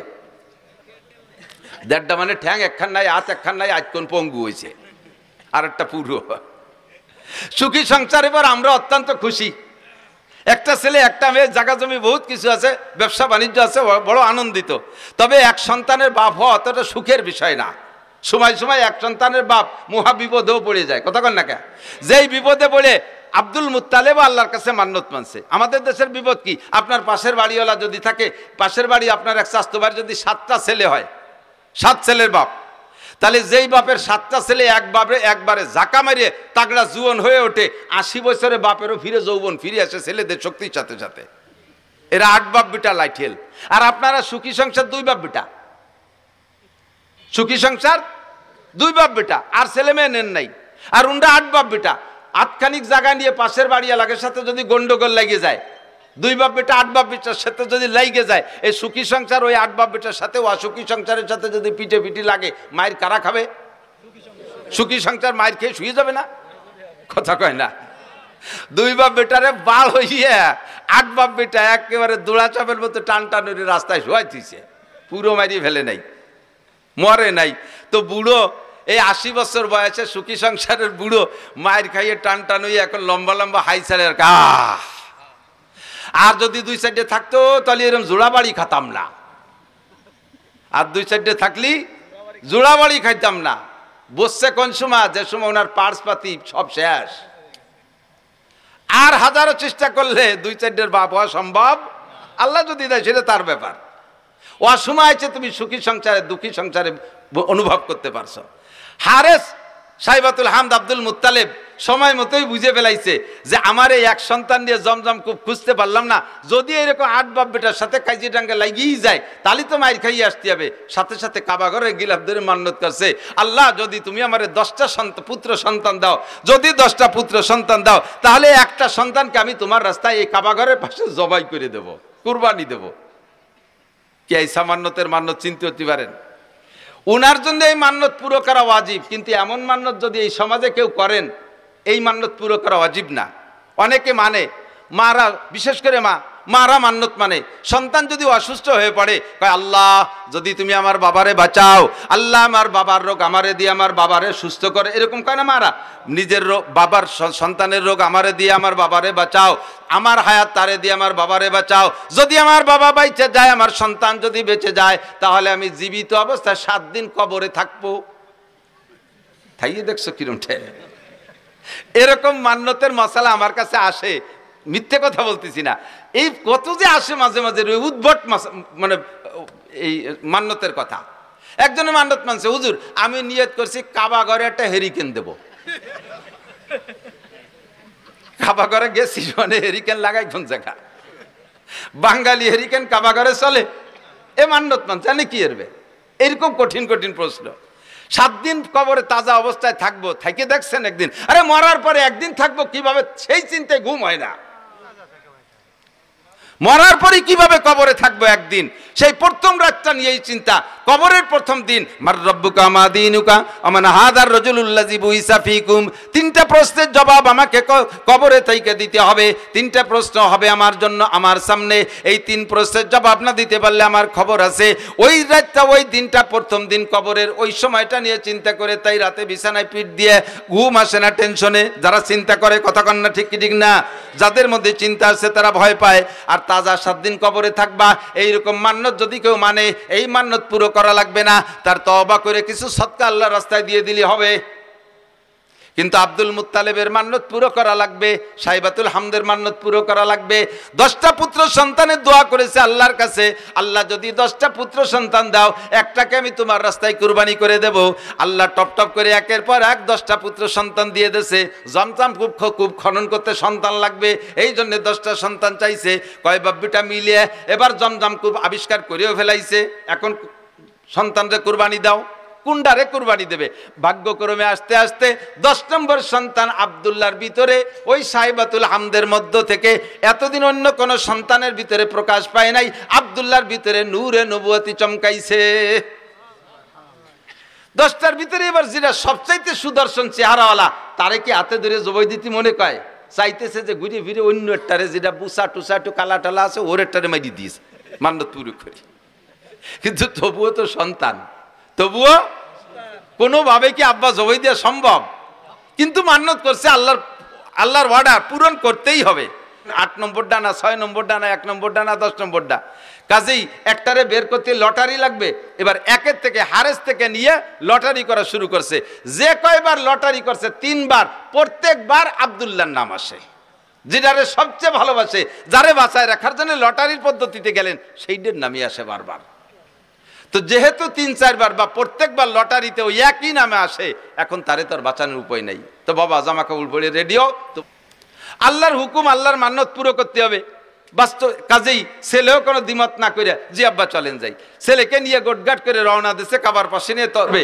তো আব্দুল্লাহর বোন, একেবারে উনার মায়ের পেটের যে বোনটা, এই বোনটা বারবার কাঁদতেছে, আব্বা তুমি দরকার, ও ভাইয়ের মধ্যে কিছু না কিছু আছে, ভাইয়ের ভিতরে অন্য কিছু থাকতে পারে। ভাইয়ের যে চেহারা, আব্বা হাজার হাজার মানুষ তার পাগল, তুমি আমার ভাইরে জবাই না দিয়ে আমারে জবাই দাও। বুনে কাঁদতেছে, কয় মা সেটা তো আসলো না লটারিতে, তোর নামও তো লটারিতে নিয়ে দেখলাম, তাও তো আসে না, কি করব?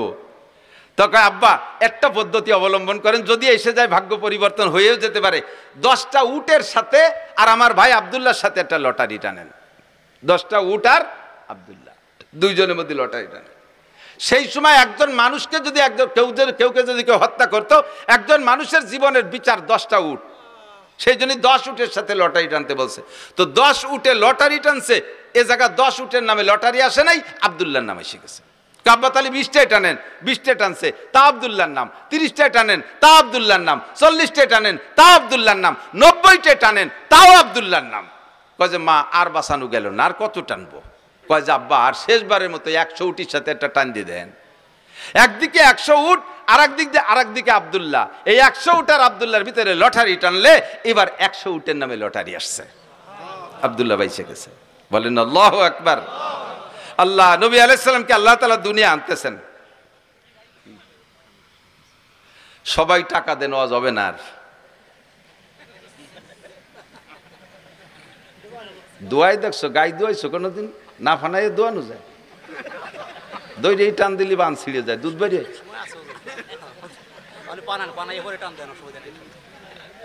আল্লাহ একটু মিলাদ পড়ি না, মানুষ কয় যে কওমি হুজুররা মিলাদ পড়ে না, তাই মিলাদ পড়া শুরু হচ্ছে, তার মধ্যে এসে বাউ ঠেলি দিয়েছে না বাওয়াত।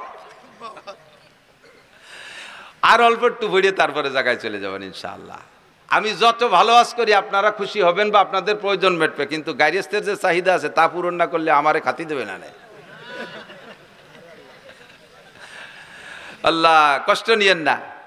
তো আব্দুল্লাহর জন্ম, আব্দুল্লাহ বেঁচে গেলেন 100 উটের বিনিময়। সেই থেকে বিচার হলো দিয়াত কয় রে, দিয়াত কয় হদ দিয়াত। একজন মানুষকে মানুষ মারি ফেললে তার বিচার, তার যদি জান বাঁচাইতে হয় তাহলে 100 উট দিতে হবে, 100 উট বা সমমূল্য টাকা দিতে হবে, তাহলে একজন মানুষের হত্যার বিচার এই উটের সম্পদে অর্থের মাধ্যমে মীমাংসা হয়ে যাবে। সেই থেকে 100 উট জারি হয়ে গেছে। কোরআনের বিচারে এখনো তাই, সে বিচার হুজুরও জারি রাখছে যে একজন মানুষের হত্যার বিচার হবে 100 উট। তো খাজা আব্দুল্লাহ বেঁচে গেলেন। এবার আব্দুল্লাহর ভিতরে নূরে নবুয়তি চমকাইতেছে। যেদিকে যায় সেদিকে মানুষ আব্দুল্লাহর দিকে তাকায় থাকে, যেদিকে যায় সেদিকে নারীরা আব্দুল্লাহর দিকে তাকায় থাকে। এবার এই করতে করতে ধীরে ধীরে আব্দুল্লাহর বয়স হয়ে গেছে, বিয়ের বয়স হয়ে গেছে। আব্দুল্লাহকে বিয়ে দেওয়ার জন্য আব্দুল্লাহর বাপ আরও সবাই মিলে চেষ্টা করতেছে, মাইয়ে খুঁজতেছে। খুঁজতে খুঁজতে আব্দে মুনাফের একটা মেয়েটা বড় রূপসী, মেয়েটির নাম আমেনা। এই রায়বারের মাধ্যমে ঘটকালি করে সেই বাড়ি বিবাহের উদ্দেশ্যে আব্দুল্লাহকে নিয়ে চলতেছে। পথিমধ্যে এক এহুদি মহিলা এই আব্দুল্লাহকে দেখা সকলের ভিতরে থেকে ডেকে একটু এদিকে আনছে, ভাই একটু এদিকে আসবেন, ডেকে নিয়ে গেছে। ভাই আপনাকে 100 উট দেবো, আপনি আমার সাথে একটু জীবন দেবেন, আমাকে আপনার বডিটা দেবেন, আপনার দেহটা আমাকে দেবেন 100 উটের বিনিময়ে, রাজি আছেন? আব্দুল্লাহ বলতেছে, সাবধান, আর কখনো ফার্দার এমন চরিত্র নষ্ট হওয়ার কথা বলবা না। আমি জীবনে কোনোদিন আমার চরিত্রে একটা তিল পরিমাণ দাগ লাগাইতে দেই নাই, আমার পূর্বপুরুষের ভিতরে এই বদনাম নাই, আর তুমি এমন নোংরা প্রস্তাব দিচ্ছ আমাকে। ধমক দিছে। মহিলা ভয়তে কথা বলে নাই, কিন্তু মহিলার উদ্দেশ্য খারাপ ছিল না, তার উদ্দেশ্য অন্যভাবে ছিল ভালো। এবার আব্দুল্লাহ চলে গেছেন বিবাহের অনুষ্ঠানে, শ্বশুর বাড়ি চলে গেছে, বিয়ে হয়ে গেছে। আমেনাকে নিয়ে 3টি রাত সেখানে রাত যাপন করে তারপরে যখন ফিরে আসতেছে ওই ইহুদি মহিলার বাড়ির কাছে আসলে, এবার ইহুদি মহিলা আবারও আব্দুল্লাহকে ডেকে বলছে, ও ভাই এদিকে আসো, তুমি কোথায় গেছিলে? অমুক জায়গা গেছিলাম। কি কারণে? বিয়ে করতে গেছিলাম। বিয়ে করছেন? বলে জি করছি। স্ত্রীর সাথে রাত যাপন করেছেন? বলে জি তা করেছি। সব আপনার চেহারায় ফুটে উঠতেছে, যেই নূর নিয়ে আপনি এখান দিয়ে গিয়েছিলেন সেই নূর আর এখন এদিকে আসে নাই, আপনার সেই চেহারা নাই, আপনার সেই নূরানি চেহারা কোনো না কোনো নারীর গর্ভের ভিতরে রয়ে গেছে। যেই গর্ভের ভিতরে রয়ে গেছে সেই গর্ভের সন্তানটা মুহাম্মদুর রাসূলুল্লাহ সাল্লাল্লাহু আলাইহি ওয়াসাল্লাম, নবী পাকের মিলাদ। এরপরে মহিলা বলতেছে, আল্লাহে আমি আপনার সাথে চরিত্র নষ্ট করার কোনো প্রস্তাব দিয়েছিলাম না, আমি 100 উটের জন্য দিতে চেয়েছিলাম। আপনার ভিতরে আখিরি নবী মুহাম্মদুর রাসূলুল্লাহ সাল্লাল্লাহু আলাইহি ওয়াসাল্লামের নমুনা আমি দেখতেছিলাম। আমার মনে আশা ছিল যে সেই নূরটা আমার গর্ভে আসতো, আপনি যদি আমার সাথে বিবাহে রাজি হতেন তাহলে আমার দেন মোহরের দাবি ছেড়ে দিয়ে আপনাকে আমি 100 উট দিতাম ওই নূরটা আমার পেটে নেওয়ার জন্য। যেহেতু এখন অন্য জায়গায় চলে গেছে, এখন আপনাকে আমি একটি পয়সার বিনিময়েও আপনাকে আমি বিয়ে করতে রাজি না। আব্দুল্লাহ থেকে চলে গেছে আমিনার গর্ভে। সময় পুরিয়ে গেল, নবী আলাইহিস সালাতু সালামের জন্ম হবে।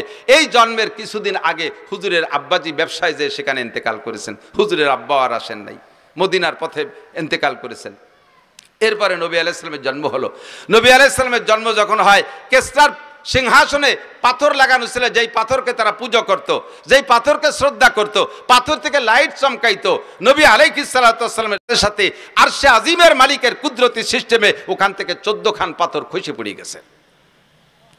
শিখা চিরন্তন নামে একটা আগুন জ্বালাইতে 1000 বছর পর্যন্ত, নবী আলাইহিস সালামের জন্মের সাথে সাথে এই 1000 বছরের যে শিখা চিরন্তন যাকে অমুসলমানরা পূজা করত, ধম করে সঙ্গে সঙ্গে নিভে গেছে। আল্লাহু আকবার।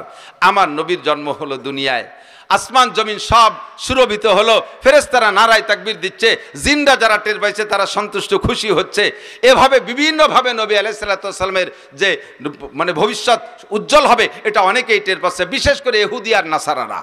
লম্বা কিসসা সবটুক বলা যাবে না। নবীর জন্ম হয়ে গেল। নবী আলাইহিস সালাম মায়ের গর্ভে যতদিন ছিলেন, আরে ভাই খেয়াল করেন, মায়ের গর্ভে থাকলে বাচ্চা মাতৃ গর্ভে থাকা অবস্থায় মায়ের একটু বিরক্ত লাগে না? নবী আলাইহিস সালামের মা কখনো বিরক্ত বোধ করেন নাই। এবং জন্মের সময় সব নারীদের রক্তক্ষরণ হয়। আমার নবীর জন্মের পরে নবীর মায়ের পেট থেকে কোনো রক্তক্ষরণ হয় না, কোনো নিফাসের রক্ত হয় নাই। বাচ্চাকে মায়ের পেট থেকে নাড়ি কেটে পৃথক করা লাগে, নবী আলাইহিস সালাম নাড়ি কাটা অবস্থায় জন্ম নিয়েছেন। বাচ্চারা একটু বড় হওয়ার পরে 6-7 বছরের ভিতরে খাতনা করাইতে হয়। কয় বছরের ভিতরে? 6 থেকে 7 বছরের মধ্যে খাতনা। আসলে বয়স কোনো লিমিটেড না, নিয়ম হলো পুত্র সন্তানদেরকে আমাদের মুসলমানদের সুন্নত হলো খাতনা করানো, ইব্রাহিম আলাইহিস সালামের সুন্নত। তা খাতনা করাইতে কোন বয়সে? মানুষের সামনে বাচ্চাটার প্যান্ট খুলতে গেলে, পরনের কাপড় খুলতে গেলে যখন লজ্জা বোধ করে, তার সেই লজ্জার টাইমের ভিতরে তারে খাতনা করাই দিতে হয়। তো লজ্জা বোঝে কোন সময়? 2-3 বছরে লজ্জা বোঝে। 3-4 বছরে লজ্জা বোঝে, 5 থেকে 6-7 ভিতরে সে লজ্জা বোঝে। মানুষের সামনে এবার প্যান্ট খুলতে গেলে আমার ছেলেরা নিয়ে গেছে নদীর ঘাটে গোসল করতে, যে বললাম আব্বু তোমার শুকনো প্যান্টটা খুলিয়ে গোসল করো, সে সময় তার 6-7 বছর বয়স। ওরা আমি খোলার জন্য চেষ্টা, তুই চিবিয়ে ধরে দেয়, না আমি বলবো না, আঞ্চির মধ্যে ন্যাংটা হবো না। বুঝলাম যে ওর মুসলমানি দেওয়ার বয়স হয়েছে, এই বয়সের মধ্যে মুসলমানি দিতে হয়। যদি মশালা এইটাই হয় যে মানুষের সামনে শরমগা বের করতে যখন লজ্জা পায় ওই সময় তারে খতনা দিয়ে দিতে হয়, তাহলে আমাদের দেশের বর্তমান ছেলেদেরকে 20-22 বছরও মুসলমানি দেওয়া যায় না। কারণ 5-7 জন গোল হয়ে দাঁড়াইয়ে সেন্টারে দাঁড়ায় দাঁড়ায় পেশাব করে, একে অপরের শরমগা দেখে একটুও লজ্জা পায় না। রাস্তার পাশে দাঁড়াইয়ে চেনটানি দিয়ে আশাইল বাগান ভিজে দিচ্ছে, সেচ দিয়ে দিচ্ছে, একটুও লজ্জা পায় না। কাজেই তাদের আর মুসলমানির বয়স এখনো পর্যন্ত হয় না, তাই নাকি? আমার নবীকে কোন দুনিয়ার মানুষের সামনে তার শরমগা খুলবে না, বিদায় আল্লাহ তাআলা তাকে জন্ম থেকেই এটা হেফাজত করেছে। জন্মসূত্রে নবী খাতনা করা অবস্থায় জন্ম নিয়েছেন। যদি কেউ জন্মসূত্রে কোনো বাচ্চা খাতনা অবস্থায় জন্ম নেয়, আমাকে দেশে কয় পীরির সুন্নত হয়েছে। কোনো পীরির কোনো সুন্নত আছে নাকি? এটা কার সুন্নাত? নবীর সুন্নাত। নবী এইভাবে জন্ম নিয়েছিলেন, তোমার বাচ্চাটা সেভাবে জন্ম নিয়েছে, এটা বড় ভাগ্যবান সন্তান হতে পারে। একটু শুকর আদায় করি আলহামদুলিল্লাহ, আল্লাহু আকবার। এরপরে ধীরে ধীরে নবী বড় হইলেন। নবী পাক সাল্লাল্লাহু আলাইহি সাল্লাম যখন 3 মাস বয়স, সেই সময় ওই দেশের নারীদের প্রথা ছিল নিজেদের সন্তানদের দুধ নিজেরা খাওয়াইতো না, অন্য মহিলাকে পয়সা দিয়ে তাকে দিয়ে দুধ খাওয়াইতো। তো হুজুরের আব্বা নেই, হুজুরের গার্জিয়ান হুজুরের দাদা সাইবাতুল হামদ আব্দুল মুত্তালিব, হুজুরের চাচা খাজা আবু তালেব ইসের থেকে তায়েব থেকে, কবিলায় বনি সাদ থেকে, তায়েব থেকে এবছর গিয়েছি আলহামদুলিল্লাহ, হজের পরে উমরায় গিয়েছিলাম, আগে পরে কখনো যাইতে সুযোগ পাইনি। কবিলায় বনি সাদ হালিমা সাদিয়ার বাড়ি দেখতে গেছিলাম। ঘরবাড়ি নাই সে জায়গা, কিছু পাথর দিয়ে একটু নমুনা বানায় রাখছে যে এখানে হালিমা সাদিয়ার বাড়ি ছিল, ওর পাশেই কবিলায় বনি সাদ আছে, যেই বংশের মেয়ে উনি।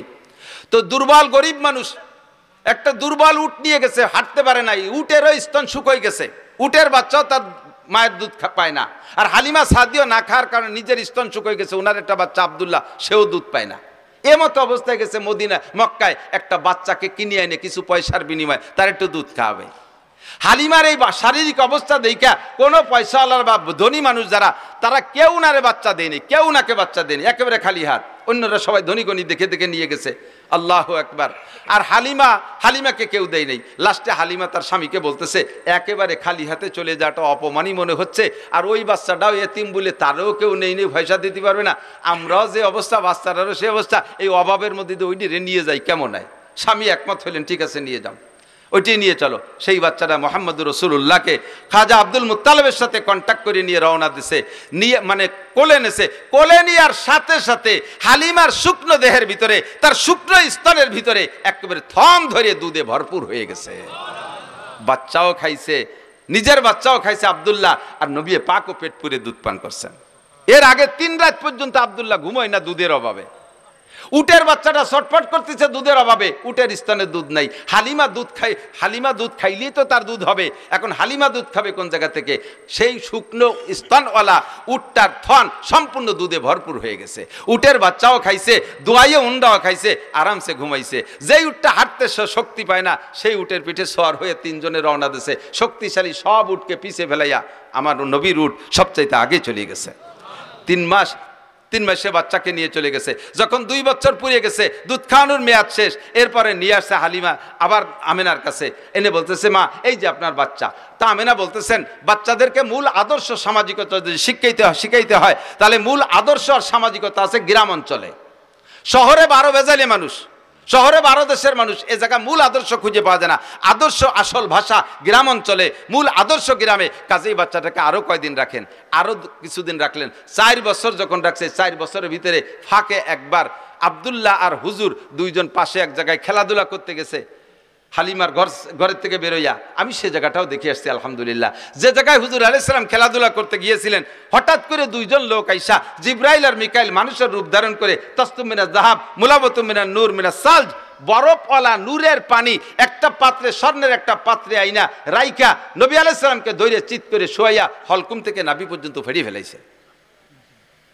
এই ফাড়া দেখা আব্দুল্লাহ দৌড়ে চলে গেছে মার্গে। মা 2 লোক আইসা আমার বাইরে বুক ফাড়ি ফেলাইছে, আমার বাইরে ফেলাই দিল। হালিমা আর তার স্বামী 2 জন পাগলের মতো দৌড়ে গেছে, যে দেখে যে নবী আলাইহিস সালাম পড়ে আছে। এর ভিতরে কাজ সারি চলে গেছে, অপারেশন হয়ে গেছে। বুক ফাইড়া কলিজা বের করে হাড় লাঞ্চ বের করে ওই পানি ঠান্ডা পানির মধ্যে ভিজাইয়া ভালো করে নাড়াচাড়া করে সুন্দর করে ধুয়ে মুছে পরিষ্কার করে কলিজার ভিতরে আরেকটা অপারেশন করছে, তার ভিতরে ছোট্ট একটা রক্তের টুকরা ছিল, ওইটারে বের করে ফেলেছে। এইটা হলো নফস, এই রক্তের টুকরাটা নফসকে বের করে দিয়ে পরিষ্কার করে ভিতরে সেট করে দিয়ে বুকটারে ডলা দিছে, সুন্দর করে সে আগের মতো হয়ে গেছে। হুজুর উঠে চুপ করে বসে আছেন। হালিমা এসে, বাপ কি হয়েছে আব্বু, তোমার কি হয়েছে? তো কয় যে আমি তো দেখলাম দুইটা লোক আসলেন, এরপরে কি হয়েছে আমি তা কইতে পারি না। দেখে যে বুকের এখানে একটা দাগের মতো আছে। যা বলছে আব্দুল্লাহ তাই। 3 মাসের বাচ্চার ভিতরে কোনো ইনসাফি মিজাজ হতে পারে, কোনো যোগ্যতা হতে পারে? 3 মাসের বাচ্চা বিচার ন্যায় বিচার বোঝে? আল্লাহ পাক রব্বুল আলামিন নবী পাককে জন্মসূত্রে এমন একটা চরিত্র দিয়ে তৈরি করেছেন, যার জন্মের পর থেকে কখনো এই চরিত্রের ভিতরে কেউ তিল পরিমাণ দাগ দেওয়ার সুযোগ নেই। আল্লাহ পাক বলেন, ওয়া ইন্নাকা লাআলা খুলুকিন আযীম, আপনাকে জন্মসূত্রে সর্বোত্তম চরিত্রের অধিকারী করে বানাইছি। জন্মসূত্রে আপনি ন্যায় বিচারক, জন্মসূত্রে আপনি আখলাকি, জন্মসূত্রে আপনি শিষ্টাচারওয়ালা, জন্মসূত্রে সর্বোত্তম চরিত্রের অধিকারী। 3 মাসে বাচ্চা আমেনার ঘরে যাইয়া কখনো আমেনার 2টা স্তনের দুধ খেয়ে সাবাড় করে দেয় নাই। নবী তো ইচ্ছা করলে করতে পারতেন, আমার দাদা টাকা দেবে, আমি কেন একটা দুধ পান করব? 2টা দুধ পেট ভরে খেয়ে থাকলে তার ছেলে খাবে, নইলে খাবে না, আমি তো টাকার বিনিময়ে খাবো। আমার নবী ইনসাফি মিজাজে কখনো হালিমার 2টা স্তন খান নাই, সর্বদা একটা স্তন খেয়েছেন। এবং তা কোন স্তন খেয়েছেন? যতদিন দুধ পান করেছেন ততদিন ডান স্তনের দুধ পান করেছেন, কখনো বাম স্তনে চাটা দেয় নাই। বাম স্তনের দুধ হারাম তা না, কিন্তু নবী পাক যে ডানপন্থী নবী, ডানওয়ালাদের নবী, ডানকে নবী ভালোবাসেন, এর প্রমাণ জন্মের পর থেকে প্রমাণ করানোর জন্য আল্লাহ পাক নবী পাকের স্বভাব দিয়েছে জীবন ভরে ডান স্তনের দুধ খেয়েছেন, যতদিন দুধ খাইছেন। আর আব্দুল্লাহ বাম পাশেরটা খাইতেন। আল্লাহু আকবার। আমার এই নবীর চরিত্র সম্পর্কে জন্ম থেকে নিয়ে 40 বছর পর্যন্ত যে আখলাক, এই আখলাকের নাম হলো, এই স্বভাবের নাম হলো আরবিতে কয় আখলাক। এটার নাম কি? আখলাক। আর আখলাক মানে একটু বোঝেন, প্রত্যেকটা মানুষেরই জন্মসূত্রে একটা আখলাক আছে। শুধু মানুষটা, সব প্রাণীরও আছে, প্রত্যেক প্রাণীরও জন্মসূত্রে আখলাক আছে। জন্মসূত্রে যেই স্বভাবটা নিয়ে আসে এর নাম আখলাক। খিলকাত মানে জন্ম, জন্মসূত্রে স্বভাবের নাম হলো আখলাক। যেমন এদিক তাকান, মুরগির বাচ্চা ডিমিতে বেরোয়, মুরগির বাচ্চা ডিমিতে বেরোয় না? ডিমিতে বেরোইয়া ওর দুধ খাতি হবে না খুদ খাতি হবে, এরে কোন স্কুলে ভরানো লাগে? ভরানো লাগে? সব মুরগির বাচ্চা জন্মের পরে 3 মাস দুধ খায় না? কথা কয় না? কি খায়? খুদ খায়। তো খুদ কিভাবে খাতি হবে? ও মুরগির বাচ্চারে কোন কেজি স্কুলিতে শিখিয়ে দিছে? মুরগির বাচ্চার যে খুদ খাইতে হবে এটা তারা কে শিখায়? আল্লাহ শিখায়। বলবেন যে বাড়ির মুরগিতে তার মা শিখিয়ে দেয়? হ্যাঁ, বাড়ির মুরগি তার মা শিখাই দেয় বাচ্চারা এইভাবে খুদ খাইতে হয়। বাড়ির মুরগিতে তার মা বাচ্চারা শিখাই দিল, কিন্তু পোল্ট্রি মুরগির মার নাম কি? তাকে কি মা আছে? কিন্তু তারা খায় কি খায় না? বরং সে গেছে বেশি খায়। এই খাওয়া শিখাইতেছে কে? যেই আল্লাহ শিখাইতেছে। এইটা হলো জন্মসূত্রে স্বভাবের নাম আখলাক। সব প্রাণী, স্তনপায়ী বা প্রাণীরা, তারা মায়ের স্তন থেকে দুধ খায়, বুকের ভিতরে নরম একটা বান গেলে চুষা শুরু করে, এটা ঠিক আছে। ছাগলের বাচ্চা জন্মের পরেও মায়ের স্তন মুখে দিলে সে চাটে, কিন্তু চাটার ফাঁকে স্তনে একটা মুখ দিয়ে ধাক্কা দেয়, দেয় কি দেয় না? এই ধাক্কা শিয়ে দিল কিনা? এই যে ধাক্কা দেয়, এটা হলো তার আখলাক, এটাই তার স্বভাব। মানুষের বাচ্চা দেখবেন দুধ খায়, এক স্তন মুখে দিয়ে চাটে, ওই বাচ্চাটা মার আর এক দুধের বুটা এরকম নাড়াচাড়া হতে তালে থাকে। ওই বুটা নাড়াচাড়া দিলে ওই বুটার ভিতরে দুধ আসে, এলো পানায়। এটাই সিস্টেম, এটা আখলাক, এটা ওরা শিয়ে দেওয়া লাগে না, ঠিক না? এইরকম আখলাকগত দিক দিয়েও যদি বিবেচনা করেন, তাহলে আমার নবীর আখলাকের চাইতে জগতে আর শ্রেষ্ঠ আখলাক ওলা কেউ হইতে পারে? এই নবীর আখলাক নিয়ে যদি কেউ কটূক্তি করে, সমালোচনা করে, কেউ যদি গালি দেয় আর নিন্দা করে, তাহলে তার মুখে আমরা ময়লা মাখাইয়া জুতো মারি। কথা বলুন ঠিক ঠিক না? আমার নবীর সম্পর্কে কেউ যদি কথা বলে, একটা ফুলের টোকা মারে, আমার জীবন দিয়ে তার প্রতিবাদ করতে প্রস্তুত যুবক। কথা বলো ঠিক ঠিক না? কখন আমরা এটা সহ্য করতে পারি না। এজন্য আপনাকে আমাকে আল্লাহ পাক রব্বুল আলামিন নবী মদিনায় যাওয়ার পরে মহব্বতের সাথে ডাক দিয়ে বলে, ইয়া আইয়ুহাল্লাযীনা আমানু, হে অন্ধ জগতের অটল বিশ্বাসী পাগলরা। কোরআন শরীফের ভিতরে যত আয়াত আছে ইয়া আইয়ুহাল্লাযীনা আমানু, এই আয়াতগুলো মদিনায় নাজিল হয়েছে।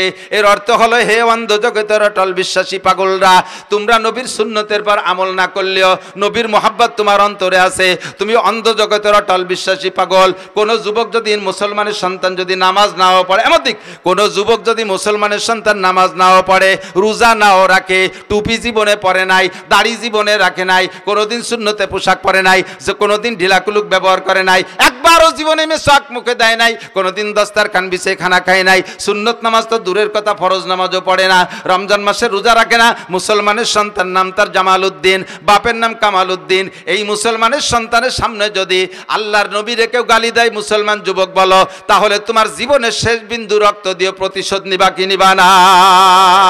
নবীকে দেখি নাই, মোহাব্বত আমার অন্তরে আছে, যদিও নফসের ধোঁকায় পড়ে শয়তানের প্রেমে পড়ে আমি সুন্নতের আমল করতে পারি না।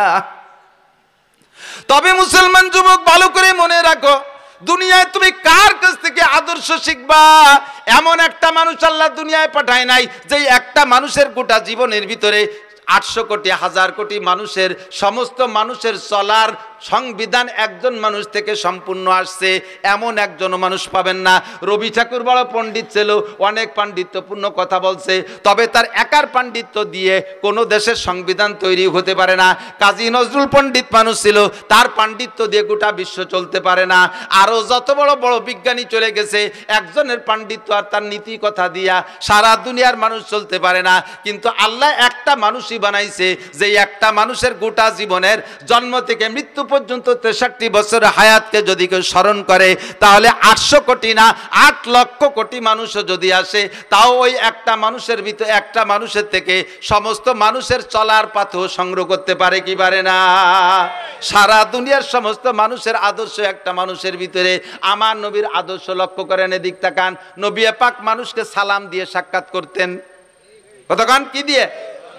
আর এই ইদানিং কালে এই কবে থেকে শুরু হয়েছে আমি তা কইতে পারি না, জেনারেল সংবর্ধনা, জেনারেল মানে ডিপার্টমেন্টে যারা আছে, সুন্নত বাদ দিয়ে যারা অন্য জাতি আছে, তারা সম্মান প্রদর্শন বা সাক্ষাতের সূচনাটা কি দিয়ে করে?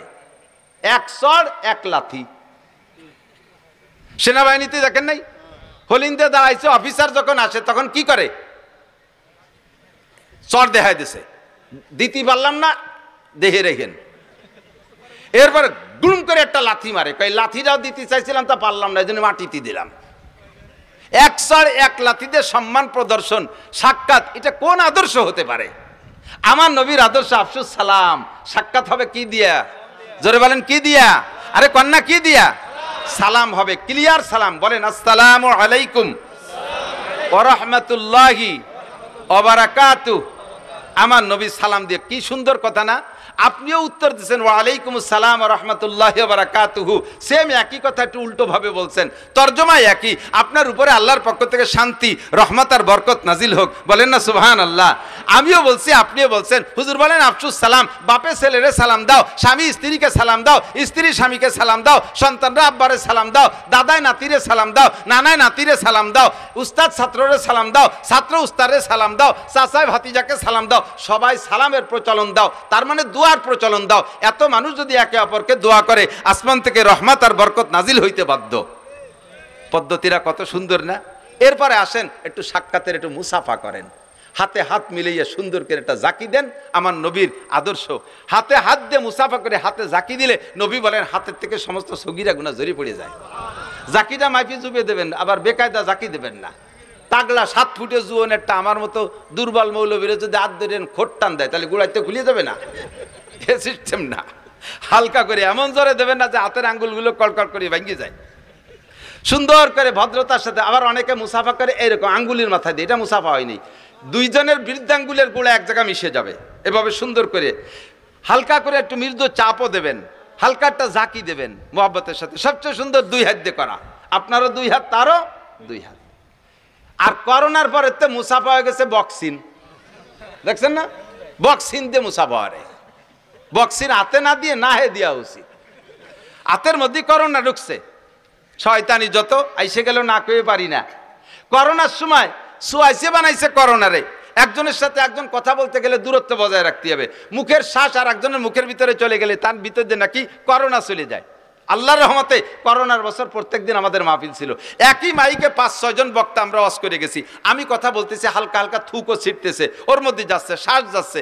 আমার পরে আর একজন আসতেছে, প্রায় 500 বক্তার সাথে করোনা সিজনে ওয়াজ করলাম, এর একজনের কি করোনা ছিল না? তো ওর মধ্যে তো আমার নাহের মধ্যে করোনা গেল না। এত করোনা আসে কোন জায়গাতে? সম্পূর্ণ মিথ্যে কথা। স্কুল কলেজ ইউনিভার্সিটি সব বন্ধ করে দিয়েছিল, কেজি কিন্ডারগার্টেন সব বন্ধ, আমাদের মাদ্রাসাগুলো খোলা ছিল। আর মাদ্রাসা খোলা থাকার কারণে কেজি স্কুল প্রাইমারি বন্ধ হওয়ার কারণে ওই সময় ওর তো যাইতে পারতেছে না, পোলাপান ঠেলিয়ে সব মাদ্রাসায় দিছে। বাড়ি থাকে স্কুলে 5-6 ঘন্টা থাকে, মা বাপ কিছুক্ষণ বিরত থাকে, আর স্কুল বন্ধ, সব বাড়ি থাকে। আটা আদাও চানাচুর খাবো, আব্বা আটা আদাও মামা খাবো, আম্মা আটা আদাও বড় মামা খাবো, নানা খাবো দাদা খাবো, এ খাতি খাতি মার আসল সাহেব, বাপের পকেট শেষ। দায় ঠিক কয় দেহ দিয়ে আশেপাশে মাদ্রাসা খোলা আছে নাকি, এ তোর বাড়ি রেখে টিকতে পারতেছি না। দাইয়ে পেয়ে সে মাদ্রাসায় দিয়েছে, মাদ্রাসা ওভারলোড হয়ে গেছে, মাদ্রাসার ঘরের জায়গা কম, ছাত্র বেশি, সুতি দেবো কোন জায়গায়, কিভাবে রাখবো? ইলিশ পাইলিং জেলখানার মতো ক্যাসিং দিয়ে ঠ্যাঙের মধ্যে পা উড়িয়ে দিয়ে একটার সাথে একটা মিশাই কাজ করে ঠাইসে পাড়াইয়ে গাদায় ছোঁয়াই তুইছি, একটা নাকের নিঃশ্বাস বেরোইয়া আর একটা নাক দিয়ে ডুয়ে পিছন দিয়ে বার হয়ে গেছে, তবু আল্লাহর রহমতে করোনা হয়নি। কতক্ষণ ঠিক না? বয়তে যারা ডবল মাস ছুসি পড়ছো তারাই করোনায় মরছো। আল্লাহ নবী বলেন ইসলামের মধ্যে সোয়াইছে বলতে কিছু নাই, ইসলামের মধ্যে লক্ষণ বলতে কিছুই নাই, সোয়াইছেও নাই লক্ষণও নাই। রাতের বেলা লক্ষণ রে ভয় পায়, রাতের বেলা বুতুম পাখি ডাকে, আদওয়া হাম এরকম হাম বুম, বুতুম পাখি ডাকলে ওই আরবে প্রথা ছিল, বিল্ডিং এর ঘরের উপরে ছাদের উপরে কুক কুক করে ডাকলে কার জন্য আগাফাদা হইবে না, রোগ ব্যাধি হবে, কইতো না এরকম। এখনো গ্রামাঞ্চলে তো এই প্রথা চালু আছে, আদৌ বিশ্বাস করবেন না। সে ডাকতেছে রাতের বেলা, সে জিকির করে, কুক করে জিকির করে, আর আপনি যদি কন যে ও রোগ ব্যাধি ডাকিয়ে আনতেছে, তো জিকির করবে কি? আপনি তো না হেতেল যে ঘুমাইছেন, ও তো একটু জিকির করে, তাও যদি আপনার রোগ আনে তাহলে আনলে আনুক। কাউরা বাড়ির মধ্যে ডাকতে ডাকতে গেছে, কি যেন দুঃসংবাদ দিয়ে গেল। তা কাউও বাড়ির মধ্যে ডাকতে ডাকতে কি করে কা কা করে ডাকছে না? তা কাউও কি কাকা ছাড়া আর কি কোরআন শরীফ পড়তে পড়তে যাবে? তুমি মুসলমানের জীবনে আলহামদুলিল্লাহ পারো না, আর কাউরিতে কোরআন শরীফ পড়াচ্ছ, আর সে ডাকলি তোকে যদি গজব আসে তা আসুক, কিছু মনে করবে না, এগুলো কিছুই না, ফর নাথিং। ইসলাম যা বলতে চাইছি, এই সেই শেখে শুরু হয়েছে বক্সিং দে মুসাফা, এটা সম্পূর্ণ সুন্নতের খেলাফ।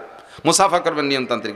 এরপর একটু মোয়ানাকা, নবী পাক কয়েক ভালোবাসা বিনিময়, সিনার থেকে সিনার সাথে মোহাব্বত বিনিময় করা হয়, গলার সাথে গলা মিশন, আরবিতে কয় মোয়ানাকা। উনুকুন মানে গর্দান, দুইটা গর্দানকে মিলে নুকে বলা হয় মোয়ানাকা। এটা হবে সিস্টেম, প্রত্যেকের ডাইন পাশে একবার, প্রত্যেকের ডাইন পাশে আবার মুখস্থ করেন। মোয়ানাকা কয়বার? কুলাকুলি কয়বার? প্রত্যেকের ডাইন পাশে, আপনিও ডাইন আনবেন আমিও ডাইন আনবো, তাহলে এক পাশ হবে, 3 পাশ না, এক পাশে গলা মিশিয়ে দেবেন, সুন্নাত। গলা মিশেবেন, পেট না। বুড়ি এত বড়, গলা মিশানো কত কঠিন না? পেটে পেটে 2 ঘষায় দিয়ে চলে যায়, এটা সুন্নতই নেই। মোয়ানাকা কুলাকুলি, স্বামীতে স্ত্রীর সাথে কুলাকুলি করবে, স্ত্রী স্বামীর সাথে করবে, তাই বলে কোনো দুলোভাই শালির সাথে মোয়ানাকা করবে না, কুলাকুলি করবে না। ও জায়গা কুলাকুলি করলে কবিরা গুনাহ, জিনার গুনাহ। কথা বলুন ঠিক ঠিক না? স্বামী স্ত্রী কুলাকুলি করবেন, স্বামী স্ত্রী যখন কুলাকুলিতে গলা মিশেবেন, আল্লাহ ফেরেশতাদেরকে বলে, দায়িত্বশীল ফেরেশতাদেরকে, ওই দুডেরে নূরের পর্দায় দিয়ে ঘিরে দাও, ঘিরে দিয়ে তোমরা আর একদিক ফিরে চেয়ে থাকবো, ওদেরকে দিয়ে ফিরবা না। ওরা ওই অবস্থায় সারা রাত যা করুক, ওকে আমল নামায় নফল নামাজ লিখতে থাকো, বলেন না সুবহানাল্লাহ। নবী পাকের আদর্শ সব জায়গায় সুন্দর না অসুন্দর? আমার এক হিন্দু ভক্ত আছে, অনেক হিন্দু ভক্ত আছে, ওই হিন্দু ভক্তরে কইলাম আমাদের ইসলাম তো সব জায়গা আছে, আমি একটা কয়ে দিতে পারি, যেখানে হাত দেবো সেই জায়গায় ইসলাম। সব জায়গায় দোয়া কালাম আছে না নাই? স্বামী স্ত্রী মিলনের আগেও দোয়া আছে না নাই? আল্লাহুম্মা জান্নিবনা শায়াতিন ওয়া জান্নিবিশ শায়াতিনা ফিমা রাযাকতানা। এসে গেলে একটু বলে যাই, মানুষের যখন স্বামী স্ত্রী মিলনে যায়, তখন চরিত্রহীন শয়তান ওই পুরুষের সাথে ওই একসাথেই মিলনে শরিক হয়ে যায়, তখন পুরুষের বীর্যই গর্ভধারণ করবে, কিন্তু শয়তান বা জিন যদি একসাথে করে, তাহলে ওইটার সাথে ওই শয়তানের কিছু আসর থাকার কারণে ওই বাচ্চাগুলো রক চড়া হয়, মিজাজি হয়, একটু উগ্রপন্থী হয়, যেহেতু শয়তান তো গরম আগুনের তৈরি, তার কিছু প্রভাব ওর ভিতরে চলে আসে। এই শয়তানের হাত থেকে আপনার সন্তানকে পবিত্র রাখার জন্য নবী পাক দোয়া শিখে দিয়েছে, দোয়া পড়বা, আল্লাহুম্মা জান্নিবনা শায়াতিন ওয়া জান্নিবিশ শায়াতিনা ফিমা রাযাকতানা। আল্লাহ শয়তানের হাত থেকে আমাকে বাঁচাও, আর আমার যে সন্তান তুমি দিবা এরও শয়তানের হাত থেকে বাঁচাও। এমন একটা মুহূর্ত দোয়া। বাথরুমে ঢোকার সময় আমাদের নিয়ম আছে না নাই? এগুলো সব নবীর আখলাক। আল্লাহ নিজেই বলেছেন, লাকাদ কানা লাকুম ফি রাসূলিল্লাহি উসওয়াতুন হাসানাহ। আমার রাসূলুল্লাহর ভিতরে গোটা মানব জাতির উত্তম আদর্শ রয়েছে। বাথরুমে যাওয়ার সময় নবীর আদর্শ, বাথরুমে বসার সময় নবীর আদর্শ, বাথরুম শেষ করার ভিতরে নবীর আদর্শ আছে না নাই? বাইরে থাকতে একটা দোয়া, বাম পায়ে দিয়ে বাথরুমে ঢুকা, এগুলো সব সুন্নাত। আমল করলে 100 করে শহীদের সওয়াব, বলেন না সুবহানাল্লাহ। বাথরুমের মধ্যে ঢুকে কিভাবে বসবেন? বাম পায়ের উপরে ভর দিয়ে বসবেন, বাথরুমের ভিতরে যেহেতু একা একা, ও জায়গা তার সাথে কেউ নাই, লুঙ্গিটারে খুলে উপরে কোনো জায়গা বাঁধানোর দরকার হলে বাঁধাই তুইয়ে একটা বিড়ি নিয়ে সুন্দর করে বসবেন, পায়খানার দুমো আর বিড়ির দুমো দিয়ে একসাথে গেলবেন। নবীর সুন্নত না এটা? আর এই সুন্নতের বার আমল করনেওয়ালা আছে না নাই? পায়খানার মধ্যে একজন বিড়ির ভাষা কোন হুজুর নিয়ে তুইয়েছে?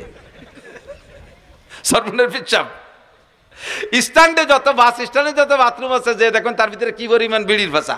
স্কুল কলেজের বাথরুমের ভিতরে পাবেন বিড়ির ভাষা। আল্লাহর রহমতে আমাকে মাদ্রাসার বাথরুমের ভিতরে ঢিলাকুলুক ছাড়া পাবেন না, ঠিক না?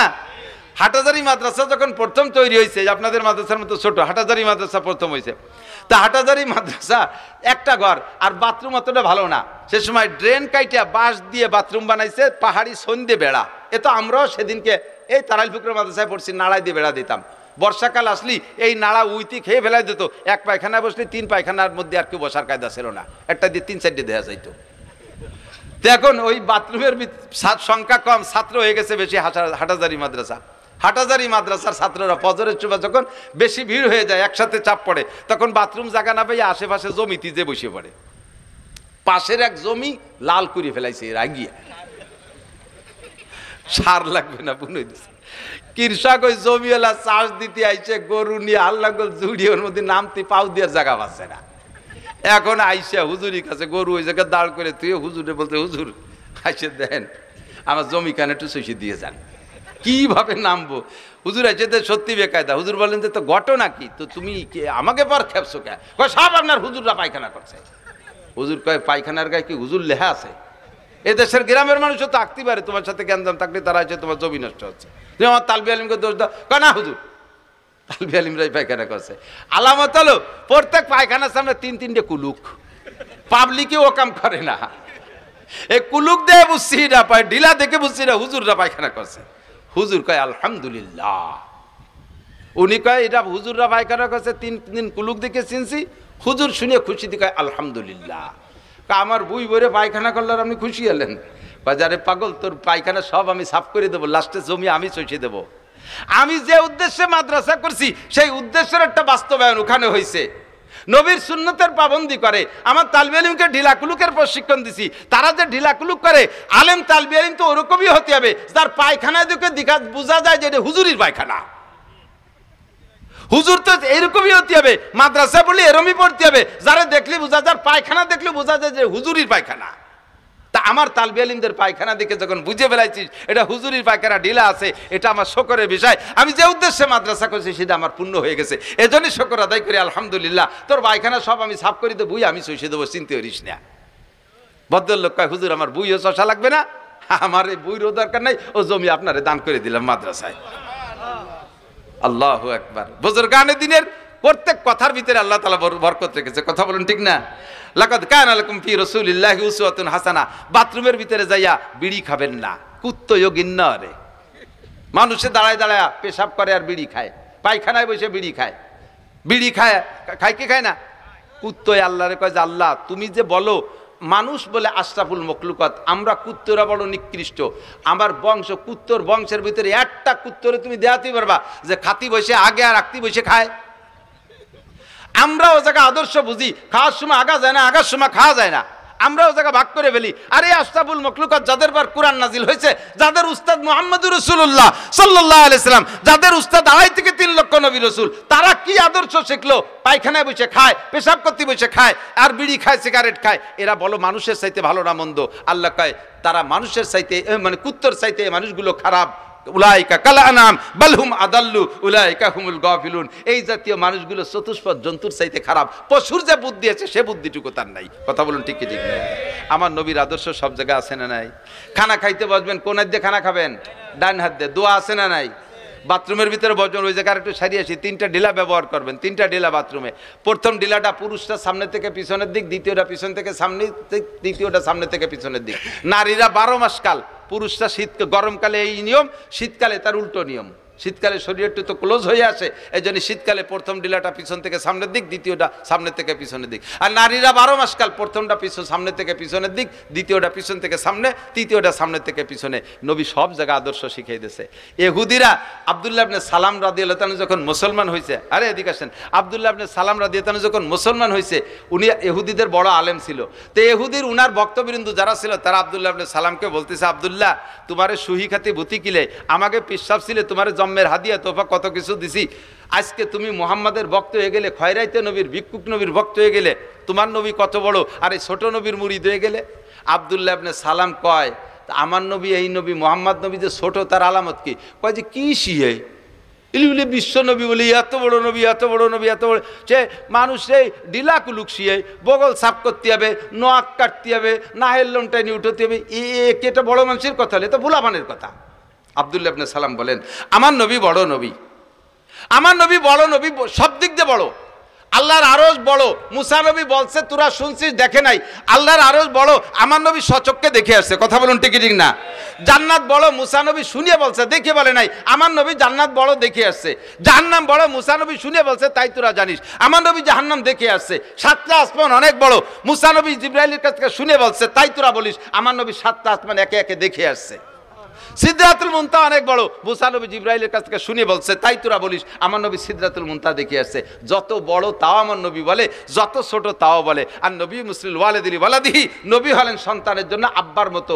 ইউআল্লিমুনা কুল্লা শাই, আব্বা যেমন সন্তানকে সব কিছু শিখায়, আমাদের নবীও সব কিছু শিখায়। হাত্তাল খেরা, এমনকি আমাদের পায়খানায় বসতে হবে কীভাবে তাও শিখায়, ডিলা কুলুক ধরতে হবে তাও কীভাবে তাও শিখায়। কথা বলুন ঠিক ঠিক না?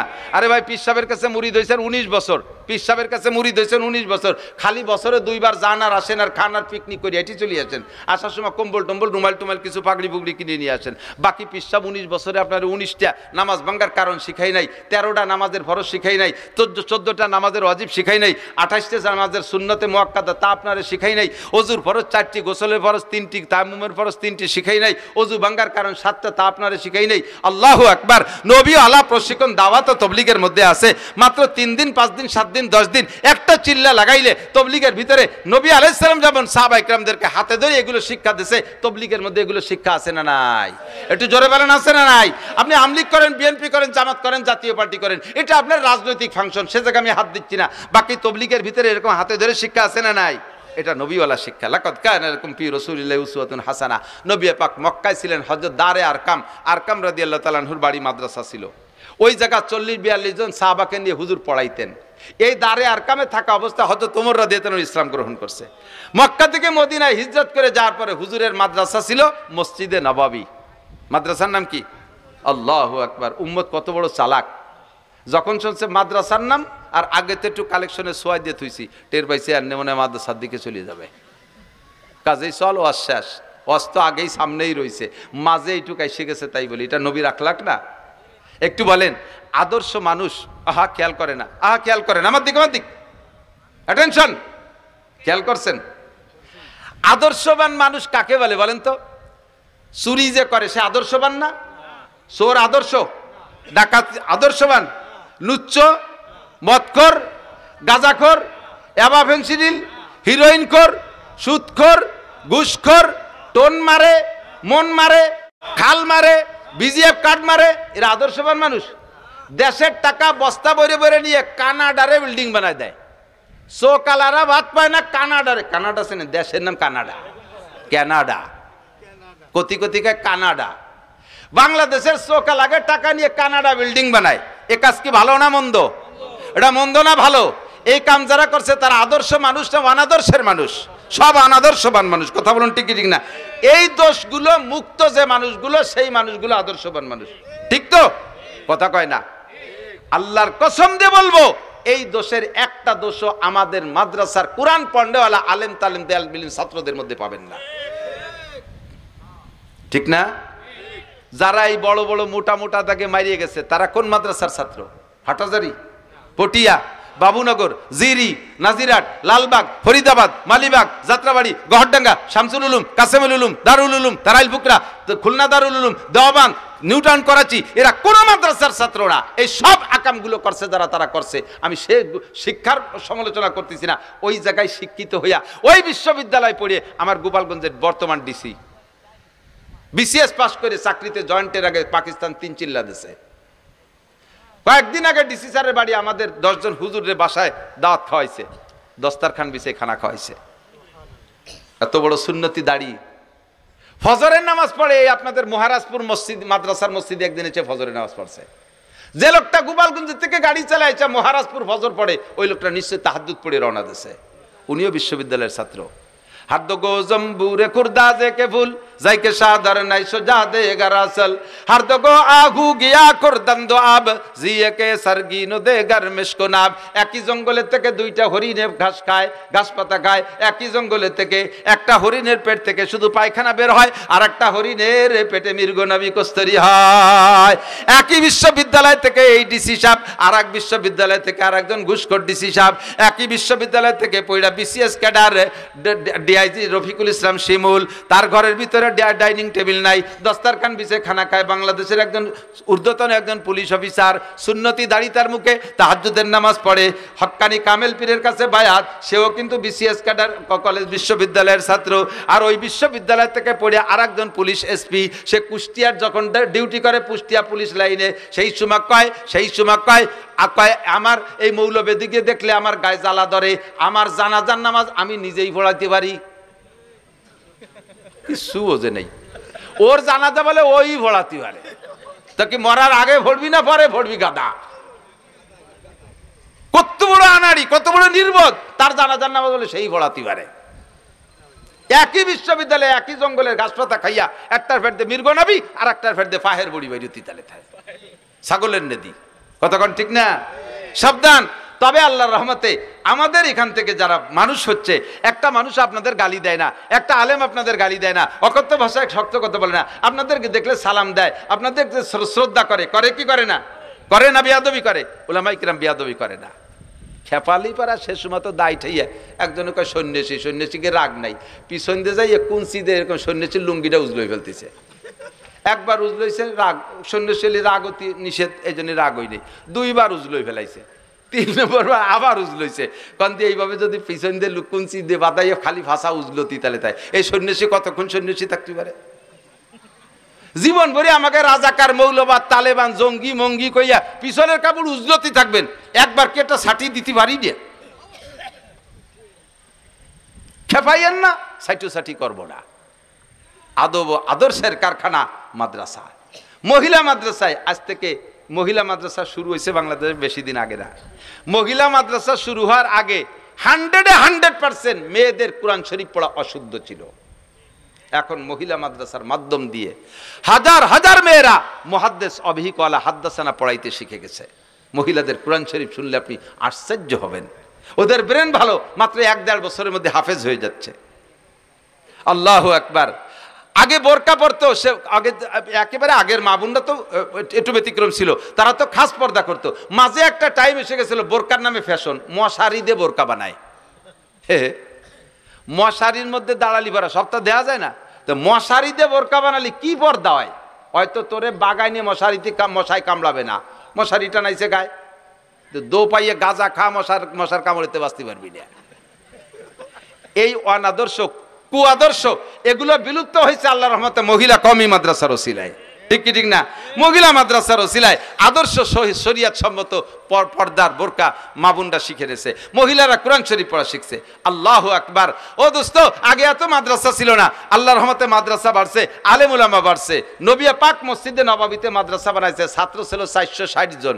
আরে বলেন এদিক তাকান, নবিয়া পাকের মাদ্রাসার ছাত্র কয়জন? 460 জন। ছাত্র কিরা জানেন?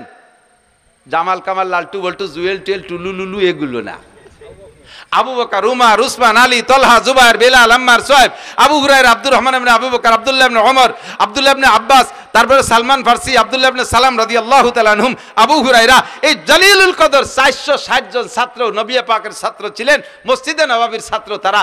আর মদিনায় যত স্থানীয় ছিল তাদের ক্ষেত খামার হলো, ফসল তো ছিলই, সবচেয়ে বড় ফসল হলো খেজুর গাছ। হুজুর বলছেন তোমরা খেজুর কাইটা প্রত্যেক 10 কানির 1 কান খেজুর এই মসজিদে ঝুলোই থিয়ে যাবা আমার এই আনসার, আমার এই মুহাজিরিন তালবি আলিমদের জন্য, আমার এই 460 জন ছাত্রের জন্য তোমরা খেজুর দিয়ে যাবা প্রত্যেক 10 কানি 1 কান। জোরে কন্যা সুবহানাল্লাহ।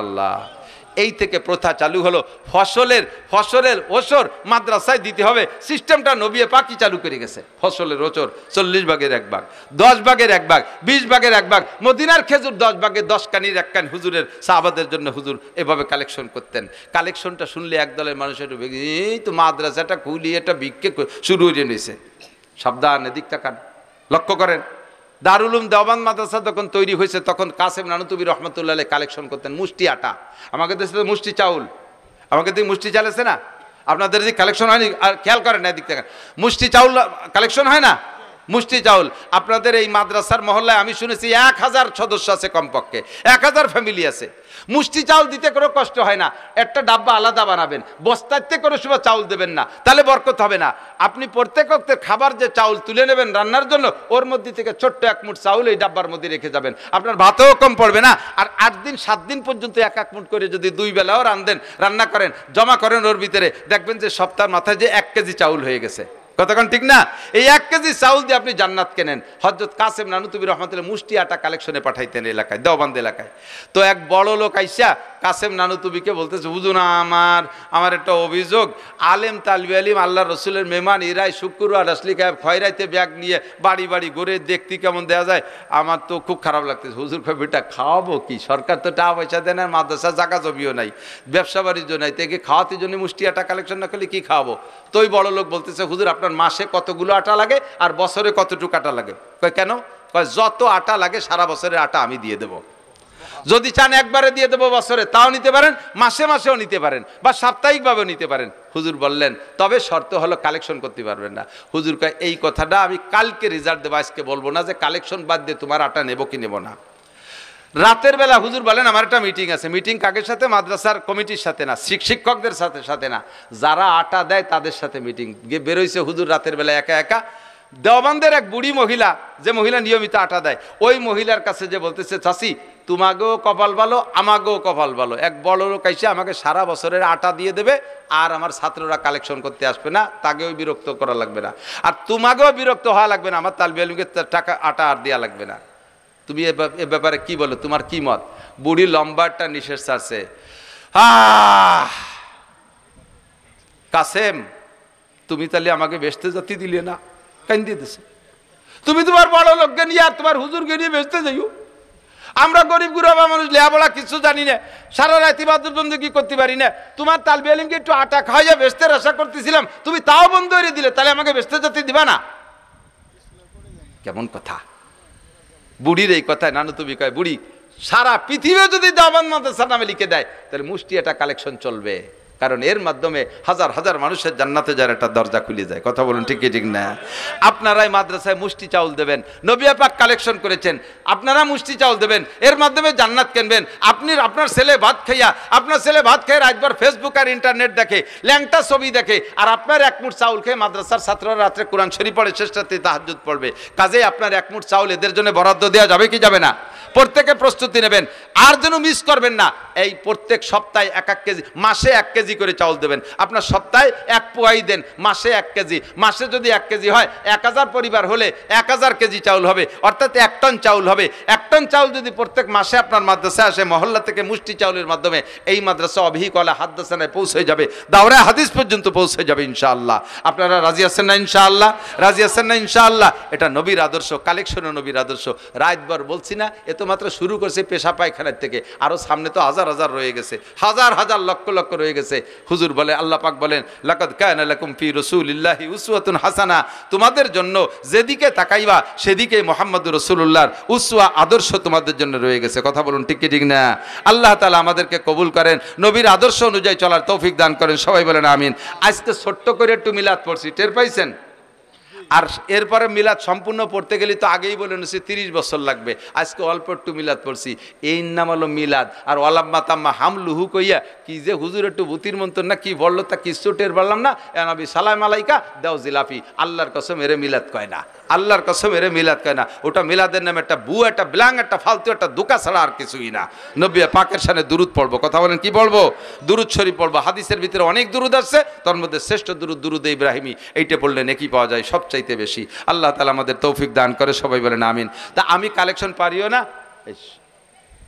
আরে কপাল, এ মাল কোনতে সংগ্রহ করে ফেলেছে, আমার অত্যন্ত মহব্বতে। আশরাফ সাহেব সেই সিলেট থেকে চলে আসছে, বলেন আলহামদুলিল্লাহ। গজল হবে, কেরাত হবে, আজান হবে, আজান হবে। এ সময় যদিও কোনো উক্ত না, তবু আজান হবে ইনশাআল্লাহ। ফজরের আজান এখন দিয়ে তবে কেরাত হবে, অত্যন্ত সুললিত কণ্ঠ। আমি কত ভালোবাসি, সাক্ষাৎ পাই না। আর ওনাকে দাম বাড়িয়ে গেছেন, আমরা গরিব মাদ্রাসা নিতেও পারি না, কি করব। আপনারা যদি দাম না দেন সামনে বার পাবেন না, দাম দিয়েন সবাই রে। তো আলহামদুলিল্লাহ, আছেন তো সবাই ইনশাআল্লাহ। তো এই